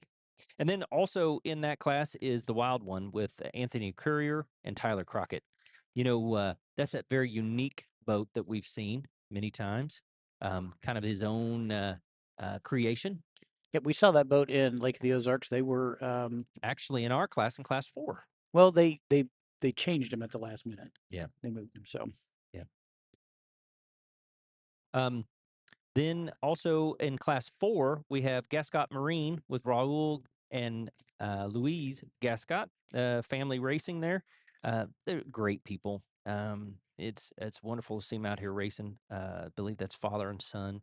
Then we have Team 469 Spectre with Ken Hobden and Chuck Shell. And then Burning Man with Kyle Dietzen and Christian. Oh, Christian's in there. Christian McElwee. Some from As the Prop Turns. yeah, Yeah, it's awesome. We should have mic'd him up for the race. should have. I do want to give us a quick update on Allied. We did mention earlier that it did flip over. Both drivers are out of the boat and we're in good shape. We did get that boat flipped back over and righted up. They are in the center of the race course now, looks like, and they are towing that back to the pits now. So good job to our safety teams for getting those teams taken care of and being able to right that boat quickly and getting stuff done. So Told you that he'd be out there saying, "No, here's how you rig that to turn this boat over. I got to have it right side up when we get back there." yeah, Yeah, they need to go ahead now that it's righted and get that thing up on plane, get the pumps, getting the water out of it. So it probably will be going a little bit quicker here very soon. As long as actually, it looks like that may be happening now. I can see some water coming off, but it looks like those motors are, pretty deep. yeah, they're not. They're not in the Yeah, they need to they're not in the factory position. they need to kick that towboat into gear a little bit. Yeah, looks like they're bringing them in to the center of the course and getting that done. So Then in Class 5, we've got a cool thing too. So Whiskey Throttle Racing, we got Tyler Blankenship, local kid here. He's actually racing in his first race. It's going to be driving for Justin Schnook in Whiskey Throttle Racing. And then 588 Fuel One team, Damon Murata Jr. and Damon Murata Sr. Are going to be on that. Senior's going to be throttling it, and Junior's going to be driving it. and we talked to those guys last night. They were in with their interview team and did a couple things. And it was one of those things where when Damon Senior bought a Baja and decided he wanted to go race it, he was racing and met him in Key West several years ago, and Junior was in the boat with him, but Junior's responsibilities weren't quite what they are now. And Junior's capabilities have really come a long way as being able to, be more involved and drive the boat and be part of the, rigging of the boat and all of those things. And he's excited. He's excited about what was going to happen, and he's predicting a podium finish in first place for the Fuel One team. That was their prediction last night. Cool. Well, that's awesome. Looking forward to it. And then also on the course at the same time with um, is the V Limited. V Limited is basically the bat boats. And Rob Goodwin gave me kind of the rundown. So we got two boats in that class. Cap Steel and Shop Drops is going to be racing, and that's the red and blue boat. The driver is going to be Darren Captiva. He's a rookie. And then Throttleman is Marcus Stackpool. Darren is the owner of Cap Steel, specializes in steel erection and shoreline erosion in Ohio. He's racing in memory of Gil Leiber. And then Darren is also competing in his first ever offshore powerboat race. And Marcus Stackpool has raced with us before. He was with the Synergy prototyping and stamping, the Synergy boat. Remember Yep, that? yep. Located in Clinton Township. We offer metal and die prototyping and stamping, laser additive manufacturing, cutting, heating, treating, heat cladding, CNC, and custom metal fabrication. Marcus has been racing for 11 years with the ultimate boat racing experience. And then Shop Drops is an app enabling automotive and service centers, repair shops, body shops, dealerships, franchise networks, and other to offer secure, unattended vehicle drop off, real time service tracking, and completely digital customer service experience. That's pretty cool. Yeah. Then we have the other boat, which is the Atomic Orange boat. Pretty easy to tell the difference between those two. Yeah, and that was it. Bowler. Fowler Pugh Wealth Management and Light Spec. Yep. Shea Baller and Rob Goodwin are in that boat. Rob's done a great job, like you were talking about, having these boats and getting people in the door to powerboat racing. Now, Jay is the owner of Bowler Pugh Wealth Management, Edward Jones, out of Ashtabula, Ohio, racing in memory of Gil Leiber. Jay is competing in his first ever offshore powerboat race. Well, good luck, Jay. I know that what that feeling's like. So that's exciting for you, and that's really cool. We got another boat racer in the mix here. So Rob Goodwin is Ultimate Boat Racing Experience, and then just "Are you ready to race?" is their tagline. Experience the thrill of racing in one of our one design powerboats. Come race with us. Lease a seat for a single race or the entire race season. We offer um, testing and training events, or better yet, add us to your next corporate team and special event. Reach out to us at boatracingexperience.com. And then Lightspec is a lighting manufacturer representing agency servicing in the upstate New York, Ohio, West Virginia, West Pennsylvania, and Michigan markets. They specialize in providing comprehensive solutions across lighting, controls, electrical supply products, and electrical contractors, electrical distribution, and end users alike. Yeah, I, So, I can't wait for everybody to see these boats as they come by. They do have that kind of that bat wing to them, and it'll be a treat for everybody to see them as they come by. Looks like we're getting boats lined up coming out of their milling circle down at the south end of the course.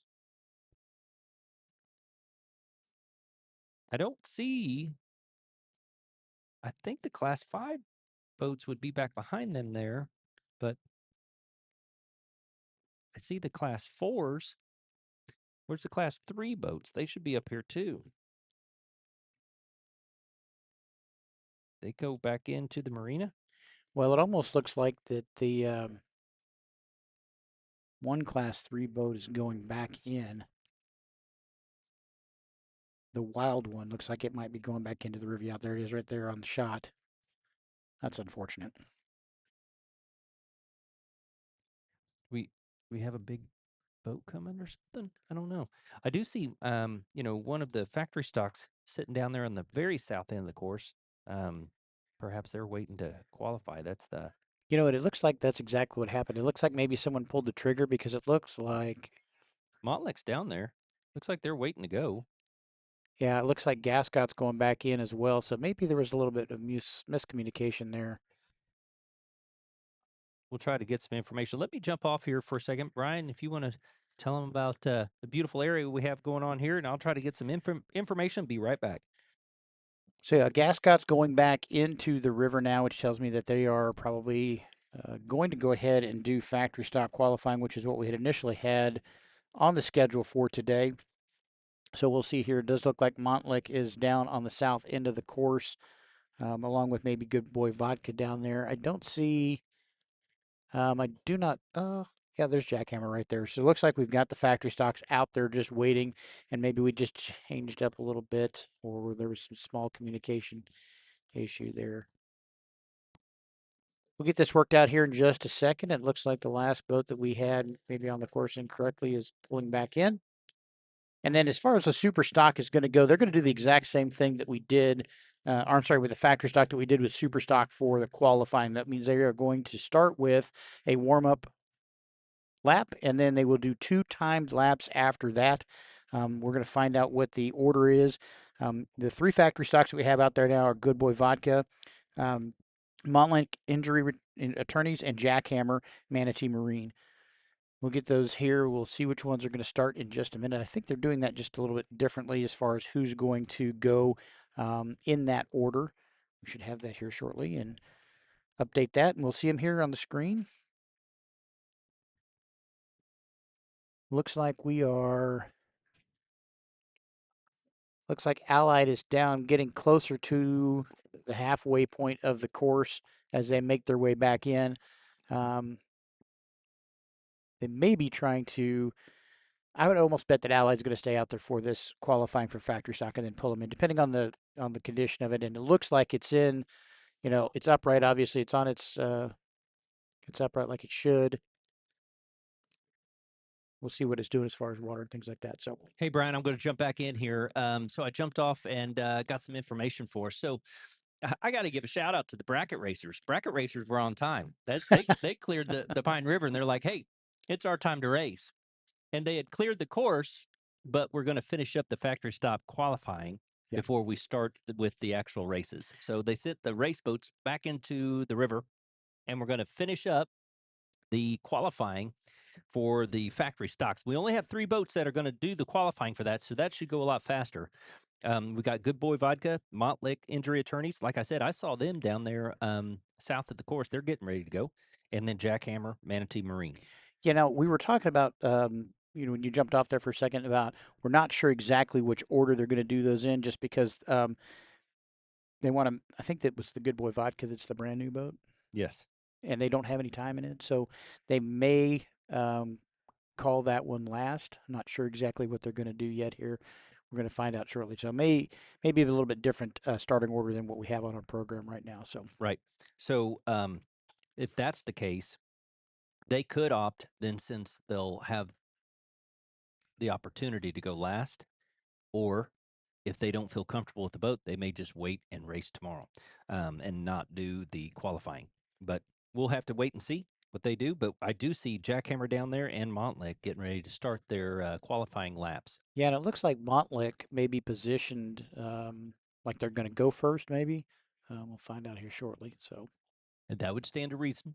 That's what it was mentioned earlier. But they're Brad, with the way those boats are sitting down at the end of the course and the speed that they're moving Allied, I bet they're going to try to get Allied across and off the course before we do that factory stock qualifying, because they look like they are kind of cutting across the waterway right there. You can see those motors are down low in the boat in the water there. So, Yeah. boats can be repaired and things like that. We are thankful that the drivers and driver and throttlemen are out safe. Wish them the best, obviously. Yeah, they've kind of picked up the pace a little bit to get that boat Yeah, over to the Pine River and get it out. yeah, that's exactly what's happening. So they're rolling now. Rolling on the river. Good Lord. I had a little snack while I jumped off, a little candy bar. Got my blood sugar back up. Folks, I'd like to go ahead and apologize ahead of time for my corny buddy here on the live stream, but we love him. So And I love boat racing. yes, you do. Yes, we do. But right now we don't have any boat racing going on, Brian. They Come are on. racing to get that boat off the There you water. go. So Okay. yeah, Okay. Those two safety boats are racing. yep. Yeah. Yeah. Wave to the camera, everybody. Got people doing limbo in front of the camera. That's all right. Looking down to the south, power plant there off in the distance. They're headed back over towards the salt plant. One interesting thing I'll tell you I learned An interesting fact. about St. Clair. They had a pretty bad storm here last Saturday. Oh, really? Straight line winds, and basically where the entire St. Clair Inn, the pits, all of this whole area, that whole mall was without power. Oh, really? Without power for like 26 hours. And they have done a remarkable job of um, getting them back up and powered and back online specifically for the races. I talked to some of the locals. I talked to actually one of the crew guys, and they're like, "Oh yeah, we're solid. We knew the importance of getting this place back up and running." But that power plant that you were talking about down at the very end is like the third largest one in the state or something crazy. And they said, well, worst thing we could do is we'll just run an extension cord down there and plug it in, and then we'll be fine. So, Yeah. but that just goes to show that this is one of those unique places where we go to some other venues and everything. We really like a lot of the venues we go to, but some of them are just like, well, guys, come do a race, whatever you want. This town Embraces it. embraces it Yeah, absolutely and absolutely. is passionate about it. You talk to people, they know about the boat races. You see local people, and they're excited about it. So, Yeah. Last year we were here and over there at the Riverview Plaza, you remember the holes in the skylights? They had a big storm and had the yeah, hailstorm come yep. through and knocked holes through it. They had huge hailstones last year right before the race.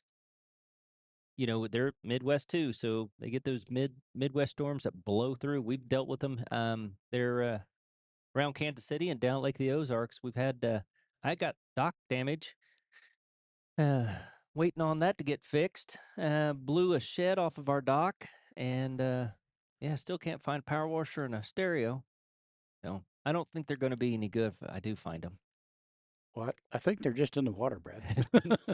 I found them, Brad. They're in the water. Yeah, look down, sir. Well, the boat is now Allied is in the Pine River, so looks like we will be starting the factory stock qualifying here very shortly. I see Montlick and Jackhammer down there. Their hatches are still up.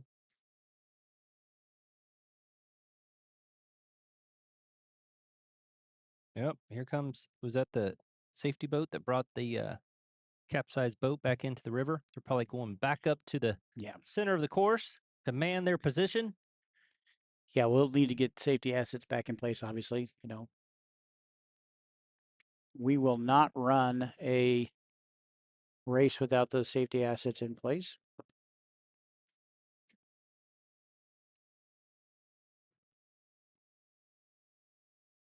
And I believe Montlake is going to be the first out to qualify, followed by Jackhammer. Logan Aiden, Giovanni Carpatella in Montlake Entry Attorneys. And And then I Jack. believe you did a interview with them yesterday as well, right? Yep, we did. Yep. And then Jackhammer, Manatee Marine with Reese Langheim and Julian Maldonado. Giovanni had some It was a fun interview. Was He's it? he's a good guy. We had some interesting insight from him, some of which we can share, some of it which we will. And he's raced all over the world, Yeah, Brian. yeah, Yeah. Oh, hopefully it wasn't all just cutting up. Hopefully you did get some good information out of him. we did, Yeah, and that's awesome. I don't Yes, want to so what spoil an anything experience. from those interviews, but yeah. I can't wait to hear him. All right, looks like we're getting the last little bit of our safety assets back into place here. Should be underway shortly. Actually, Brad, it looks like Jackhammer's spooling up. Montlick still has their hatch open, so yep, we will see Jackhammer on the course first. And I believe they're going to do the exact same thing that they did with Superstock and do one warm up and then 2 time laps. So these factory stocks are a little bit bigger than the super stocks, bigger boats, more power. They've got the 500s on them. The other boats have the 300 horsepower motors. Still a factory motor from Mercury. This was the one that I was talking to you about. It was built as a factory boat that you could race on Saturday and go out with your family on Sunday. Not very many of them do it, though. I would guess probably not. Yeah, it's got a good boat. It's beautiful. They're warming that boat up to get ready to go for their first timed lap as they come back by our vantage point. And there is Montlake starting to get up on plane. Yep, hatch is down and they're turning to come this direction here. That would be a Doug Wright powerboat. Beautiful green and blue livery on that.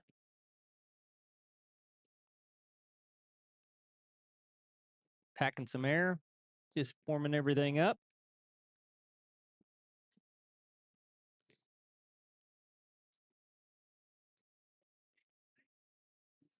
You know, Brad, I think I do see Good Boy Vodka down there. do you? Yep, it looks like they're actually spooling up as well. Yep, here they come. Good. Put all three of them out there. So Montlake is spooling up there. They just passed the first or the start finish line there. We've got Jackhammer on the backside, Canadian side of the stretch here, and we've got Good Boy Vodka. They are spooled up and headed this direction. It's good. Glad That we is got a brand new boat. It's a platinum that Christian McCauley and Rob Locklear have. Yeah, we walked by that boat last night, and it's a good looking It's boat. got a larger canopy to it, longer canopy. Beautiful boat though, just strikingly beautiful. Longer canopy because it's got a back seat. Probably can have. I doubt it does have, but they did do that poker run last weekend, so they may have a back seat in it. Good Boy Vodka coming down the stretch here, getting ready to go into turn 1, and we've got Jackhammer coming down around turn on the south side. Turn 3 and 4 down there. There's our chopper in the air. Safety assets are in place. Montlake's on the back stretch. Everybody's accounted for. See if I can get the timer working on this.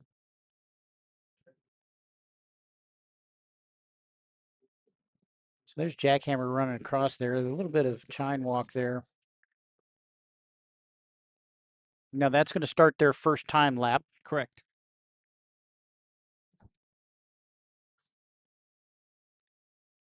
Reese and Julian headed up to the north end of the course. Good Boy Vodka here coming out of the north end turn, heading on the backstretch here, coming down that way. On plane looking good. I'm going to try to keep an eye on Jackhammer as they go around the north end of the course. Make sure it doesn't come around on them. Montlick on the screen now down on the south end of the course coming around here, getting ready to complete their warm-up lap and start their first time lap.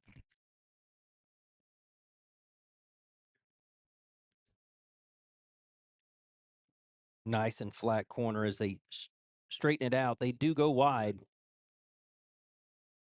Yeah, they went a little bit wider than what the super stocks went.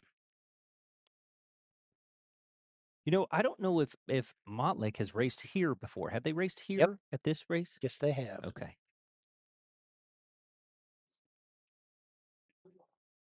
They've raced here, I think, the last 3 years. I know they were here 2 years ago, maybe not last year, but they were here 2 years ago for sure.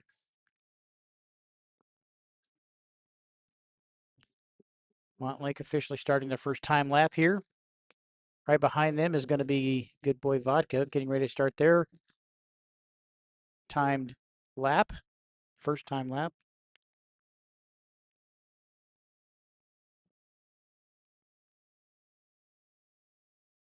And we've got Jack Cameron coming down around the south end as well here in just a second. Good Boy's packing a lot of air. Does look good.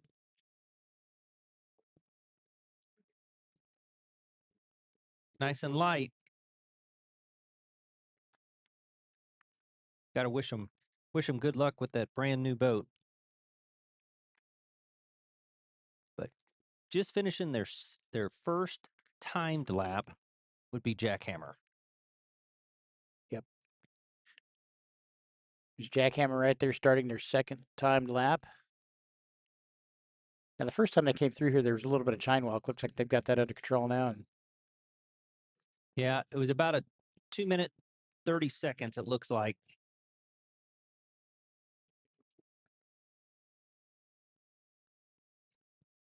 And now the super stocks, they were running about what, a 2:37, and this is about a 2:30-minute lap. yeah. So these boats they're bigger, they're a little heavier, but they can pack a little bit more air with the wider tunnel, but the speeds are just a little bit more than the super stocks. So we've got Montlick that is finishing up they're coming down on the south end and they will finish up their first time lap.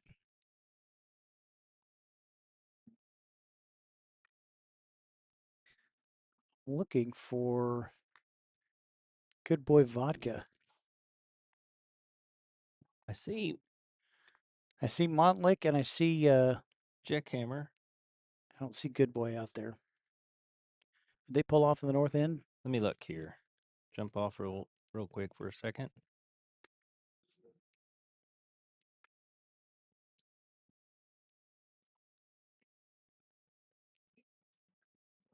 Yeah, I see Good Boy. They are off Off plane off plane backstretch. on the backstretch. Yeah, coming into the center here. Montlake here starting their second time lap. Hopefully because that's a new boat, hopefully it's just a guarding issue or water pressure issue and not something that's going to keep them out of the race. Yeah, they were under their own power. Now it looks like they may have completely reset it to try to get the fire back up. If they can't, nope, there it looks like it got started one more time. They'll try to get it fire back. If not, they'll call for a tow. But yeah, you're saying, it's probably a guardian issue. Jackhammer down here coming around the south end of the course, getting ready to finish up their second time lap. Looking good. Sliding around the south end of the course. Yeah, it didn't take that as quite as wide as before. They may be trying to, test both lanes to see what it's like for tomorrow's event. They're going to come rolling up through here and pass the start finish line. This is a faster lap. That's a great shot of them right there.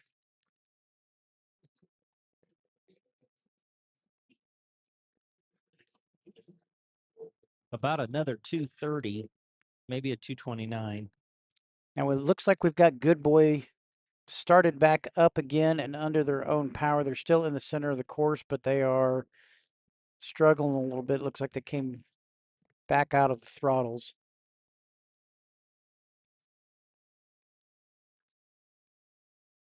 There you go. They're trying. Jackhammer is going around the north end of the course, but I believe they've already completed their second lap. Montlick is down on the south end of the course on the screen now, going around the last end. That should be the end of their second timed lap. And looks like Good Boy Vodka's back up on plane. Yeah, that's exactly what that was, Brad. because they are, yeah, they're back up and running again. Good. That's wonderful news. Montlick coming down, finishing their second time lap.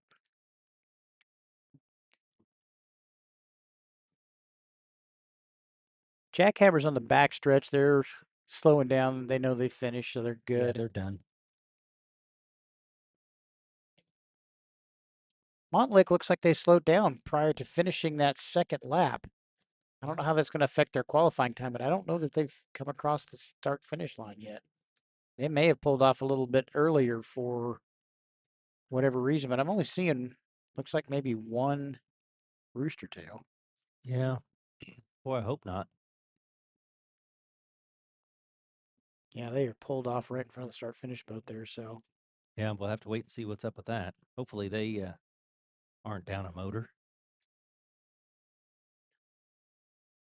Usually not the case with these Mercury outboards. And does look like Good Boy Vodka is still trying to give it a go. They need one good lap. Now, I noticed here as they go past, it has more of a high pitched scream to it than the other boats. Do you hear that? I do hear that. I don't know what the difference would be with that. Run a different exhaust on it or the way that it exits the back of that motor. Um, I don't know. Maybe run a different gear case. I don't know if that would be. I don't know. We wouldn't be hearing the gears, but No, I wouldn't think so. I would think if you were hearing that, there'd be a problem. yeah, You know. time will tell. Exactly. They are down on the north end of the course coming around. Yeah, I would assume they're still trying to do a qualifying lap. This would be their second one, and it, there's a chance that Motley didn't have a great lap on that first one, and they have it that third or second one. Motley pulled off, like you said, way too early. So. Yeah, but it looks like Good Boy's coming down off plane right now. I don't know if they've got another problem.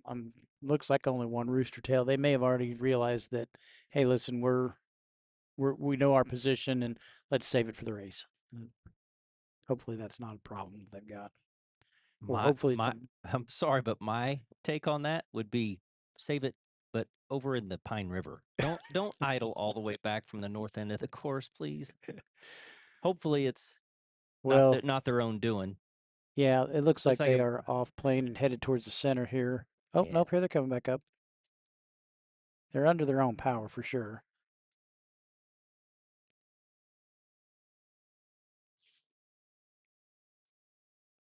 Well, stay with us, folks. We're gonna have racing up here soon. Hopefully, maybe we could do the qualifying on a shortened course, like a 2 mile lap instead of a 4.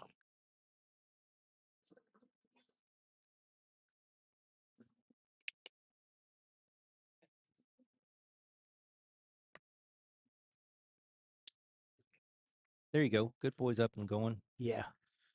It's just must be going in Guardian when they go around that north end of that course. Yeah, I'm sure that's what it is. Because you can hear it now and it sounds like it's good. So hopefully that's something they get back and put it on the trailer and figure out what's going on and get back up and ready for tomorrow's racing under factory stock. Hopefully, the helo doesn't need to get fuel, but um, if it does, then we're probably going to take a break.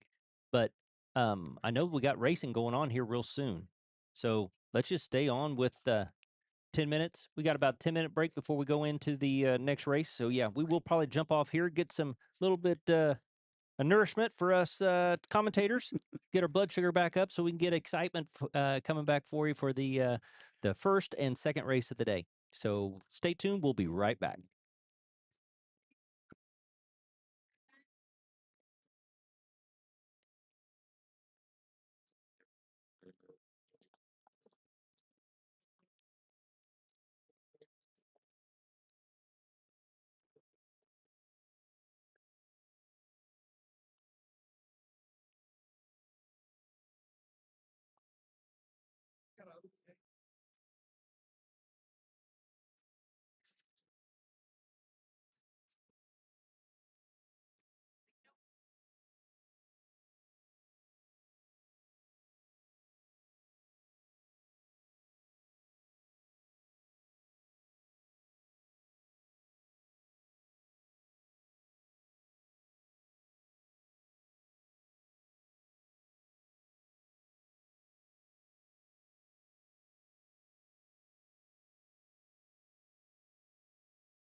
right, ladies and gentlemen. Got me? Yep.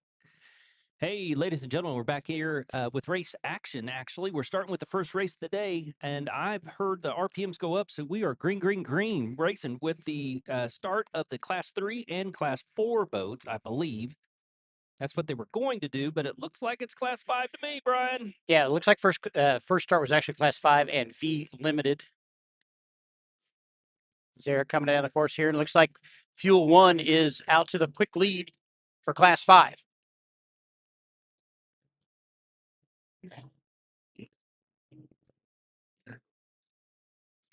There's a shot of Whiskey Throttle right there in second place in Class 5. So Whiskey Throttle Racing with Tyler Blankenship and Justin Snook, and Fuel 1 with Damon Murata Jr. and Damon Murata Sr. And then we go back to the V Limited, which is the ultimate racing experience. Those guys are neck and neck, Brad. As well, they should be. They're basically identical boats. Talk about being able to rent a seat in that and have a blast today. What a wonderful way to get started in racing. Yep, it looks like we got a start number 2, which is Class 3 and 4. Burning Man is out to the early lead with the Speedster.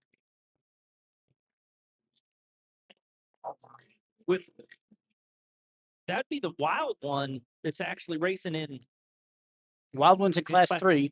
Class 3. Oh, okay. Well, wow. Where's the? I don't see Herbot. Yep.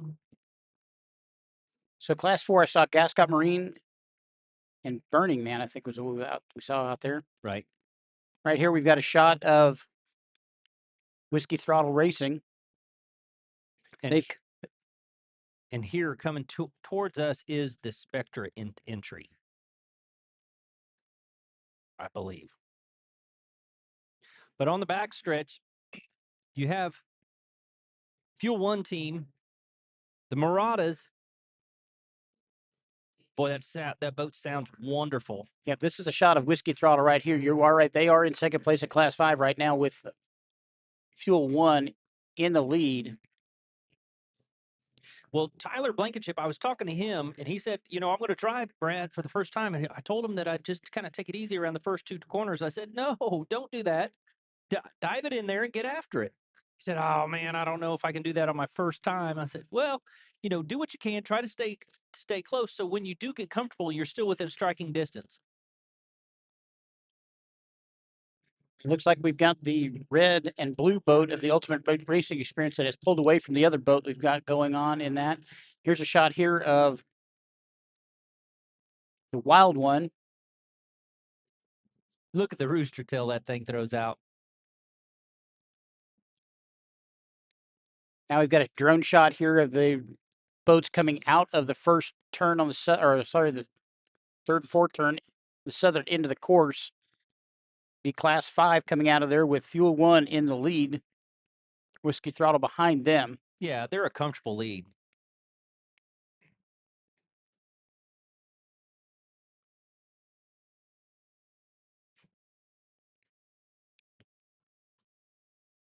What's the separation that you got going on there, Brian? About 14 seconds. All right, I was counting the last little bit of that here, and there's a great shot right there of Fuel 1 coming down the course. Marauders are liable to stick their hand out and smack that drone out of the air. Great shot of the What Marauders. kind of boat is that? That is a 29-foot world-class Warlock, sir. That one's actually stepped bottom hull. Oh, it sounds like Whiskey Throttle getting a little bit more comfortable there on the sticks. Using that boat a little bit more to their advantage. Got some shots here. The other classes that are coming through. There's the Wild One there and Gascot Marine. Gascot Marine in Class 4, Wild One in Class 3. So Burning Man and Gascot Marine, they got to be careful to not let the Wild One kind of pull them out and break out. So sometimes when you're racing a boat that's not in your class, you can get into racing them side by side and actually exceed your bracketed speed.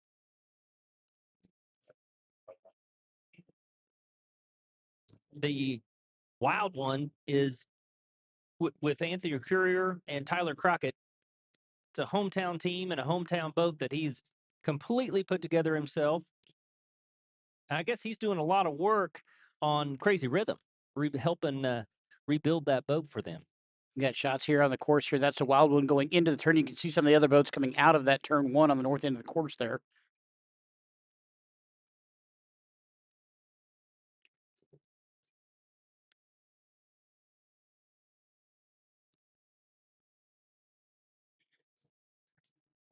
We've got boats coming into turn one at the north end of the course here and all battling for some position. Now, we've got a couple of different classes out on the course coming around through that with the Class 4 guys and the V Limited. Class 4 guys are passing the V Limited, a little bit slower traffic here. So this is the Spectra that was a late kind of start to the race here. That thing has some monster power in that 30-foot Spectra. With Ken Holden and Chuck Schnell. I think, weren't they the ones that used to race in Crazy Rhythm? I believe so.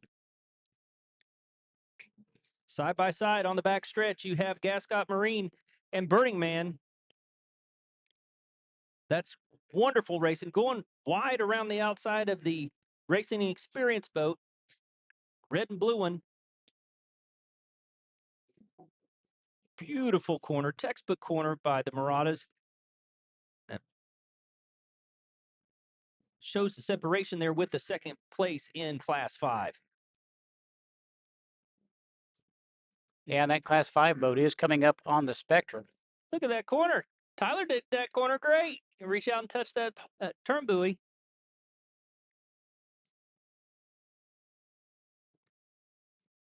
When you can see a guy get into the races, and he's been around races for a long time, working at American Custom Marine, but being able to get himself seat time, I'm sure it's just going to have the bug bite him a little bit. Absolutely. I know it did with me, so. Burning Man kind of goes wide. Gascot cuts to the inside, trying to make up some ground on him. With the bracketed speed, they can't really catch him in the straightaways. They got to do what they can in the corners. Well, and it looks like Burning Man, I'm sorry, looks like Whiskey Throttle's actually made up just a little bit of time on Fuel 1 in Class 5. They were at about a 14-second difference. Now they're down to about 10-second difference. If Tyler keeps cutting those good corners like that, that's how they're going to be able to make up some time on the Fuel 1 team.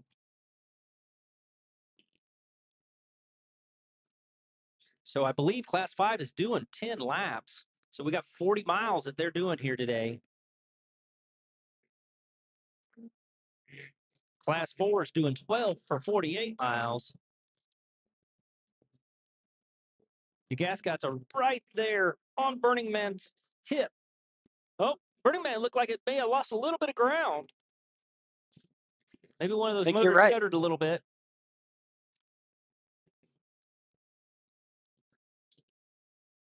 You've got the Wild One in Class 3 passing the V Limited here. It's a little bit slower traffic. Yeah, and it looks like has a good run going. Hops a little bit. He's got monster power in that thing too. Yeah, we've got about a 5-second difference between the two V Limited boats. All of these classes are right here together with each other. They're not all spread out. And they're not all over the place. Racing, Brian. Yeah.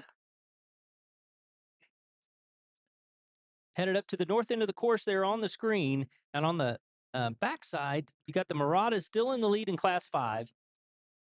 Whiskey Throttle is not within striking distance. That separation hasn't changed too much.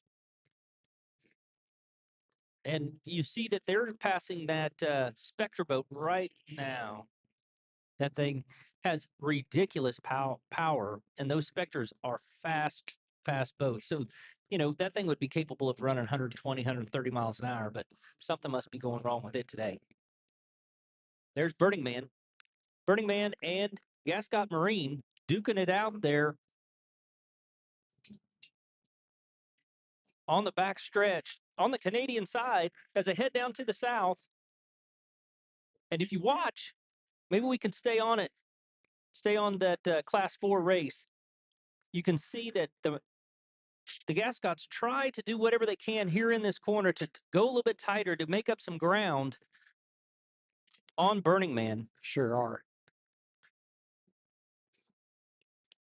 And you kind of see this as they dive in the corner. Here you go. This is it. Watch this shot right here, folks. Gascot's going to try to do whatever they can. Oh, they're getting pushed to the outside. Burning Man dictates the line. Gascots, they're going to cut to the inside by the time they get to that second pin. Raul Gascot, this would be his home water. He's living here in the Detroit area. He spends a lot of time around Evil Ed's, Smith's, Riverbend Marina. Oh, looks like that Spectre just caught a little bit of air right there, Brad. And then we've got Fuel One. Is that Fuel One there? Nope, that's Whiskey Throttle. On the screen right now is still Burning Man and the Gascot Marine. See how close that separation is. Here's Fuel One. Still out to the lead at Class 5. Whiskey Throttle doing anything they can to make up some ground on them. Little bit of boat wakes. You hear them throttling in the background with my mic. Hopefully you can hear that. That Whiskey Throttle, Brian, has got to have a monster motor in that. It shakes the table when they go by.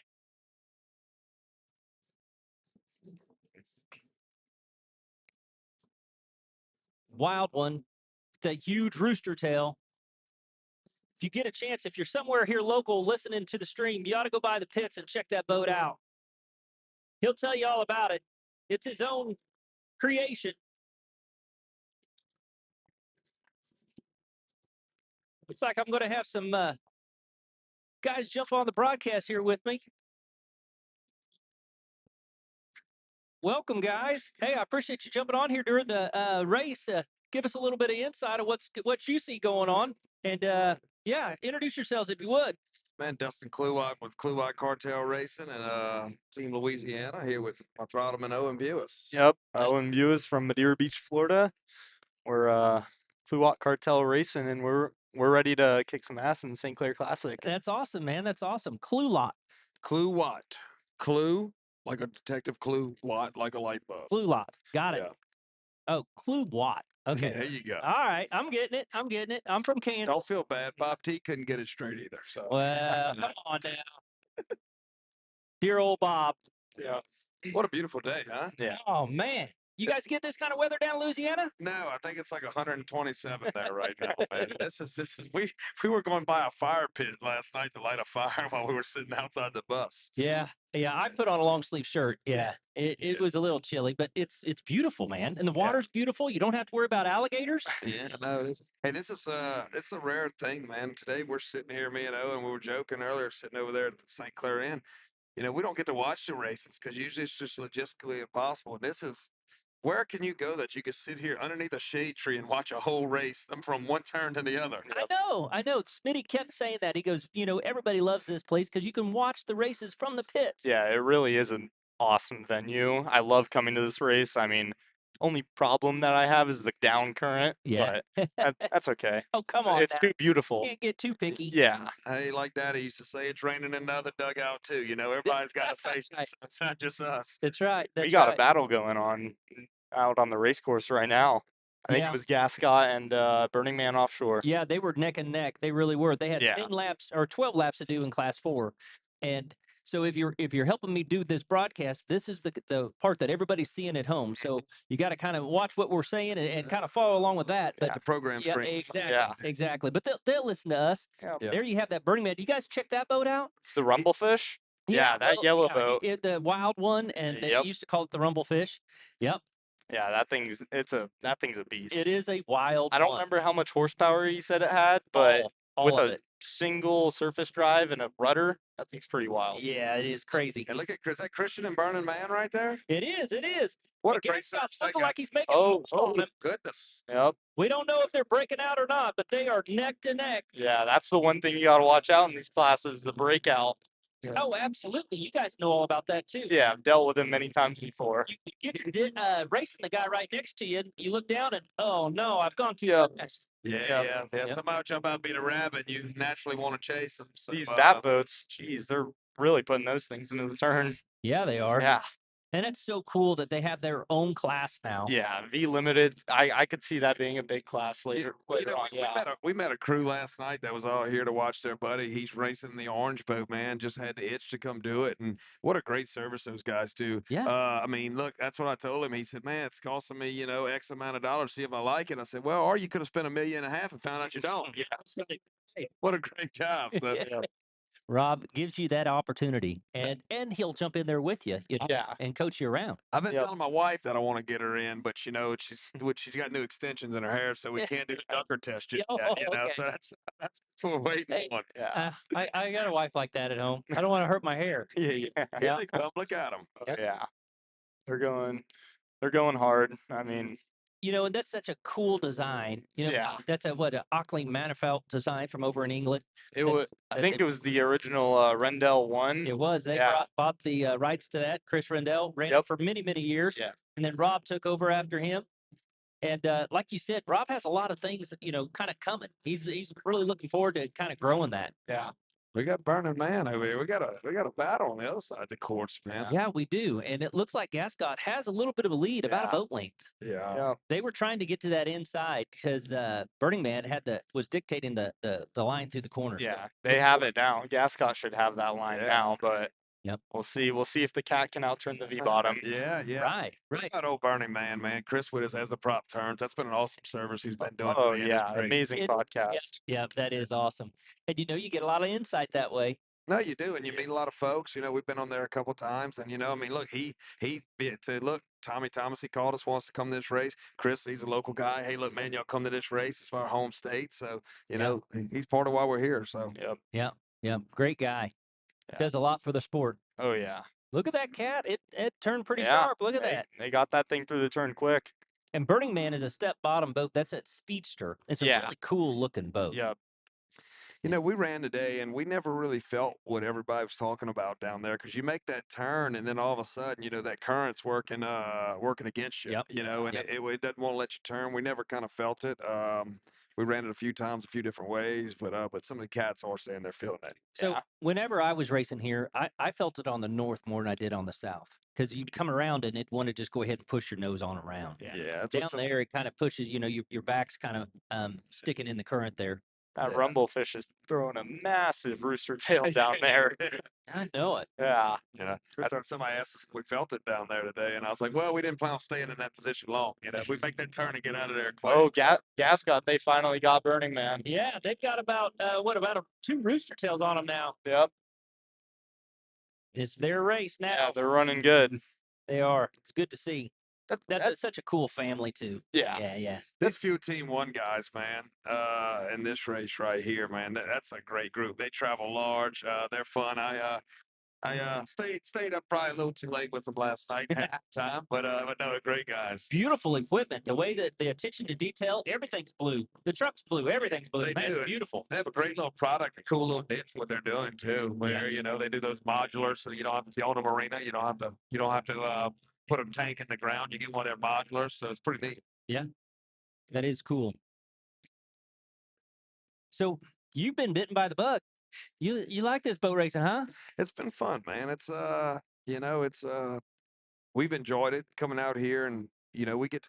So I tell everybody, we said that yesterday in this interview. Dustin Kluwat and Owen Buis wouldn't be in St. Clair, Michigan today if it wasn't for boat racing. But here we are. Yeah. Found out we love the place, and this won't be the last time I come back. And I will come back here when it's nothing to do with boat racing. It's just an awesome town. It is, and there's a lot of cool hardware up here too. That's what we were talking about earlier. Tomorrow, when you see the Clash of the Titans, dude, there's so many old Apaches and just old. The amazing thing about those, they're all in such pristine condition. Yeah, they've never seen salt water, man. It's beautiful. Yeah. Yeah. They are in gorgeous condition, Yep. and This water's Bahamas blue. It's just silly. It is. yeah, It it's is. amazing. Yep. Now I don't know if you've seen, did you get to see some of those big freighters that come through? Those are pretty impressive too. It's amazing that those things just come Yeah. tracking right by here. Yeah. Here we have the ultimate boat racing experience. Yep. Get your checkbook out, folks. You can come race with them at a race near you. We have a high-speed come apart go on there. I think we did in our own broadcast booth. I think somebody, the drone Did we rig. wreck a drone? I think we Yeah, did we wreck a did. drone. Yeah, What that's is it? That's a Best Buy near. Is that an old? Is that an old 30 Spectre? It is. Big blocks in the back of that thing. Yeah. Oh, yeah. They Yeah. didn't even keep it under the hatch. Oh yeah, that thing. It's probably limping around on one motor. Yeah, it looks like that thing could be going way faster. Right. So we had a lot of those down in the Ozarks. And that's what I was saying earlier before you jumped on. I mean, literally with monster power, those things are 130 mile an hour all day long. Yep. Yeah. Tell you what, man, people at home can't see y'all setup right here, but this is pretty slick. Yeah. Man. That's got it going on. We do, man. This is pretty sweet. Oh, St. Burning Clair Man Inn. got back around. St. Clair Inn really takes care of us here. We do have a great vantage point. They did. Look at Yeah. that. And how much they got about 2 or 3 boat links? Yeah, they're pulling on They're him now. pulling now. I wonder if something happened to Gascott. No, they went to the outside. Oh, Trying to find clean water. I like they're riding a little bow high in that gas high. I like they're a little bumpy in the front. Yeah. It's about the time I'd be calling Owen for a little water in the ballast. a little wobbly in the Think about Burning that. Man. By the time I'm asking him for it, he's already doing it. And Gascott is a Spectre too. Yeah, but that obviously it has outboard. Those are amazing boats. I mean, 30 Spectre along with the 28 Skater. Those are just Yeah, there's a lot of them in there. Yep. A lot of them. Here you go. yeah. Rumblefish is coming by. Wild One is putting on a show for the local fans. Oh yeah. That thing is a piece of work. It should be sitting in a museum somewhere, man. Yeah. He looks like he's got water coming out of the engine compartment. I don't know if he has a pop-off valve. Yeah, I think those are just spraying out. keeping everything cool. Yeah. Yeah. Uh-huh. Oh, Prada Murata in the Fuel Team 1 boat passing us. Yeah. And here we have the Whiskey Throttle Racing. Yeah. So Tyler Blankenship, that works at American Custom Marine, is driving that boat today. Oh. First race. That was also the old Farnsworth boat, correct? Yeah, it was. Yep. Yep. It's an older boat that a couple of teams have had and redone, done a lot of work to, and it's pristine looking right now. And when Farnsworth always had that thing, he had it nice. Yeah. Talking about some pretty machinery, American Custom Marine. That Oh. thing, I don't even like. Look, I told my kids not to stand next to it. I mean, that thing looks like a piece of jewelry. It's right. That thing is gorgeous. Yeah. Michael keeps his stuff in tip-top shape. It really does. Yep.